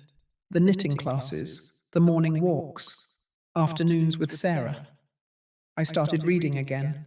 Books I liked. Stories that made me forget for a few hours. And slowly, very slowly, I began to feel something akin to peace. It wasn't happiness, not yet, but it was peace, and it was enough. 6 months after the last time I spoke to Robert, Sarah asked me a question. Do you regret it? I thought about it. I really thought. No, I finally said. I don't regret it. Why not? Because for the first time in my life, I chose myself. And that's worth more than any relationship where I have to beg for love. Sarah smiled. There's my Brenda. But life has strange ways of surprising you. Just when I was starting to feel like I could breathe again, that I could live without that constant weight on my chest, my phone rang. It was an unknown number. New York City. This time I didn't hesitate to answer. I was no longer afraid. Hello? Mrs. Brenda Miller? Yes. Good afternoon. This is Fernanda Jones. I'm a social worker at Metro General Hospital. Metro General Hospital, not St. Jude's. Yes. Don't be alarmed, ma'am. Your daughter-in-law, Laura Torres, was admitted to the emergency room 2 days ago. She had a severe nervous breakdown. She's stable now, but we need to contact a close family member who can temporarily care for the baby. The world stopped. The baby? Yes, Liam. He's 1.5 years old. Your son is with her at the hospital, but he can't care for the child and be present for his wife at the same time. He gave us your contact as a second family option. Second option. not even the first. Is my son there? Yes, ma'am. Would you like me to connect you? No. The word came out automatically. I understand. Ma'am, we urgently need someone to pick up the child. He's in a temporary daycare with child services, but they can only keep him until tomorrow morning. After that, we would have to contact other agencies. I closed my eyes. A year and a half without speaking to Robert. A year and a half without seeing my grandson. A year and a half building my peace. And now this. Mrs. Miller, what happened to Laura? According to the report, it was a collapse due to accumulated stress, severe anxiety, untreated postpartum depression. She needs rest and psychiatric treatment. And my son? He's with her, but the situation is complicated. He apparently lost his job a few months ago. They've had financial difficulties. They're living with her in-laws, but the situation is tense. Everything was falling apart for them, and I was the last option. Ma'am, I need an answer. Can you come get the child? I thought of Liam, a year and a half old, who was not to blame for anything, who hadn't asked to be born in the middle of this chaos. I thought of Robert, how he had treated me, how he had pushed me away, how he only looked for me when he needed something. I thought of myself, the year it had taken me to recover, the peace I had finally found. And I made a decision. I'll be there. Because he was my grandson. And this time, I was coming on my own terms. I took the bus that same night. 12 more hours of travel. But this time it was different. I wasn't begging. I was coming because they needed me. I arrived at Metro General Hospital at dawn. Robert was in the waiting room. He looked destroyed, gaunt, with deep dark circles under his eyes, his clothes wrinkled. When he saw me, he collapsed. "Mom!" He hugged me and cried like a child. I didn't say anything. I just held him. "I'm sorry. I'm so sorry. You were right about everything." "Where is Liam?" "At the daycare, 2 blocks away. Let's go." On the way, he told me everything. How he lost his job in Houston. How they moved back in with Laura's parents. How Laura spiraled into depression. How everything went to hell. "I treated you badly, Mom. I pushed you away. I made you feel invisible. And now I understand everything." We arrived at the daycare. Liam was playing with a toy car. When he saw me, he looked at me curiously. "Hello, Liam. I'm your Grandma Brenda." I approached slowly. He gave me a small, timid hug, and something inside me healed a little. For the next few months, I cared for Liam while Laura recovered, and Robert worked at whatever he could find. I lived in their small apartment. I cooked, cleaned, raised my grandson. Laura was discharged from the hospital 2 weeks later. When she saw me, she cried. "Forgive me. I was so scared. Scared of not being enough. Scared you would judge me like my mother always judged me. And I hurt you. It's in the past. It's not in the past. But I want to fix it. If you give me a chance." I gave her a chance. It wasn't easy. There were difficult conversations, tears, boundaries that I set and they respected. But slowly we built something new. Not perfect, but real. Robert learned that a marriage is not built by pushing your family away. Laura learned that her fears almost destroyed everything. And I learned that my value didn't depend on how much they needed me, but on how much they respected me. Life has strange ways of bringing justice. Robert, who pushed me away thinking he was building a perfect marriage, almost lost everything. He lost his job, his house, his pride.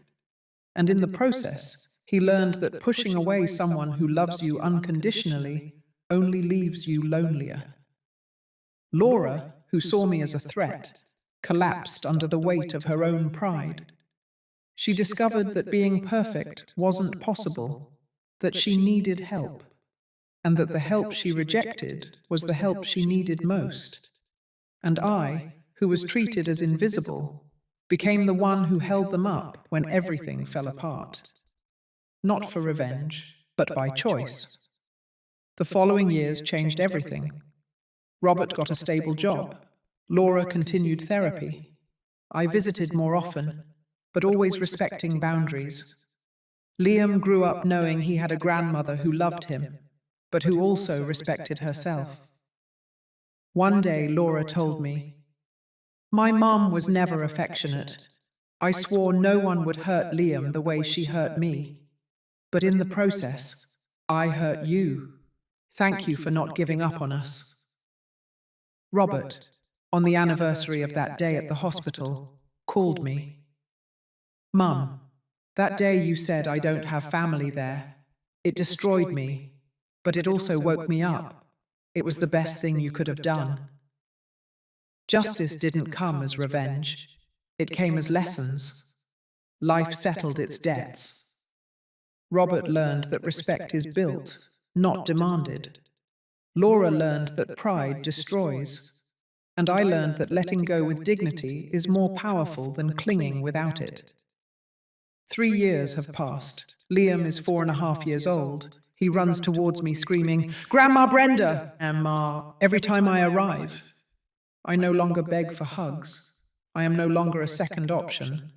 I am the grandmother, and that is enough. Robert and I talk every week, real conversations. Laura and I aren't best friends, but there is respect, and that is worth more than any forced hug. Last month at Liam's preschool concert, he searched for me in the audience and smiled. He ran towards me afterward and said, "I love you, Grandma." In that moment, surrounded by other families, I felt that I belonged, not because I begged, but because I earned that place. This morning, I looked at my leather purse. I took out the old photo of Robert and a recent one. The 4 of us at the park, smiling. Both tell my story, the story of a woman who gave everything, was hurt, learned to let go, and finally found her place. If you are listening to this, I want you to know. It's okay to set boundaries. It's okay to say no. It's okay to walk away from those who don't value you, even if they are family. Because loving doesn't mean enduring everything. It also means respecting yourself. For years, I thought being a good mother meant always being available. But I learned that it is also teaching by example that no one, not even your own son, has the right to treat you as if you don't matter. Some endings aren't happy. They're just fair. Today, at 64 years old, I am happy. Not because everything is perfect, but because my happiness doesn't depend on anyone else. I have my grandson. I have my son. I have an honest relationship. But above all, I have myself. And that is the most valuable thing. Thank you for listening until the end. If this story touched your heart, subscribe and turn on notification to hear more stories of women who transformed their pain into wisdom. Every day, a woman, a life lesson. Share this story with someone you love. Sometimes a story like this can change an entire day. God bless you, and until next time.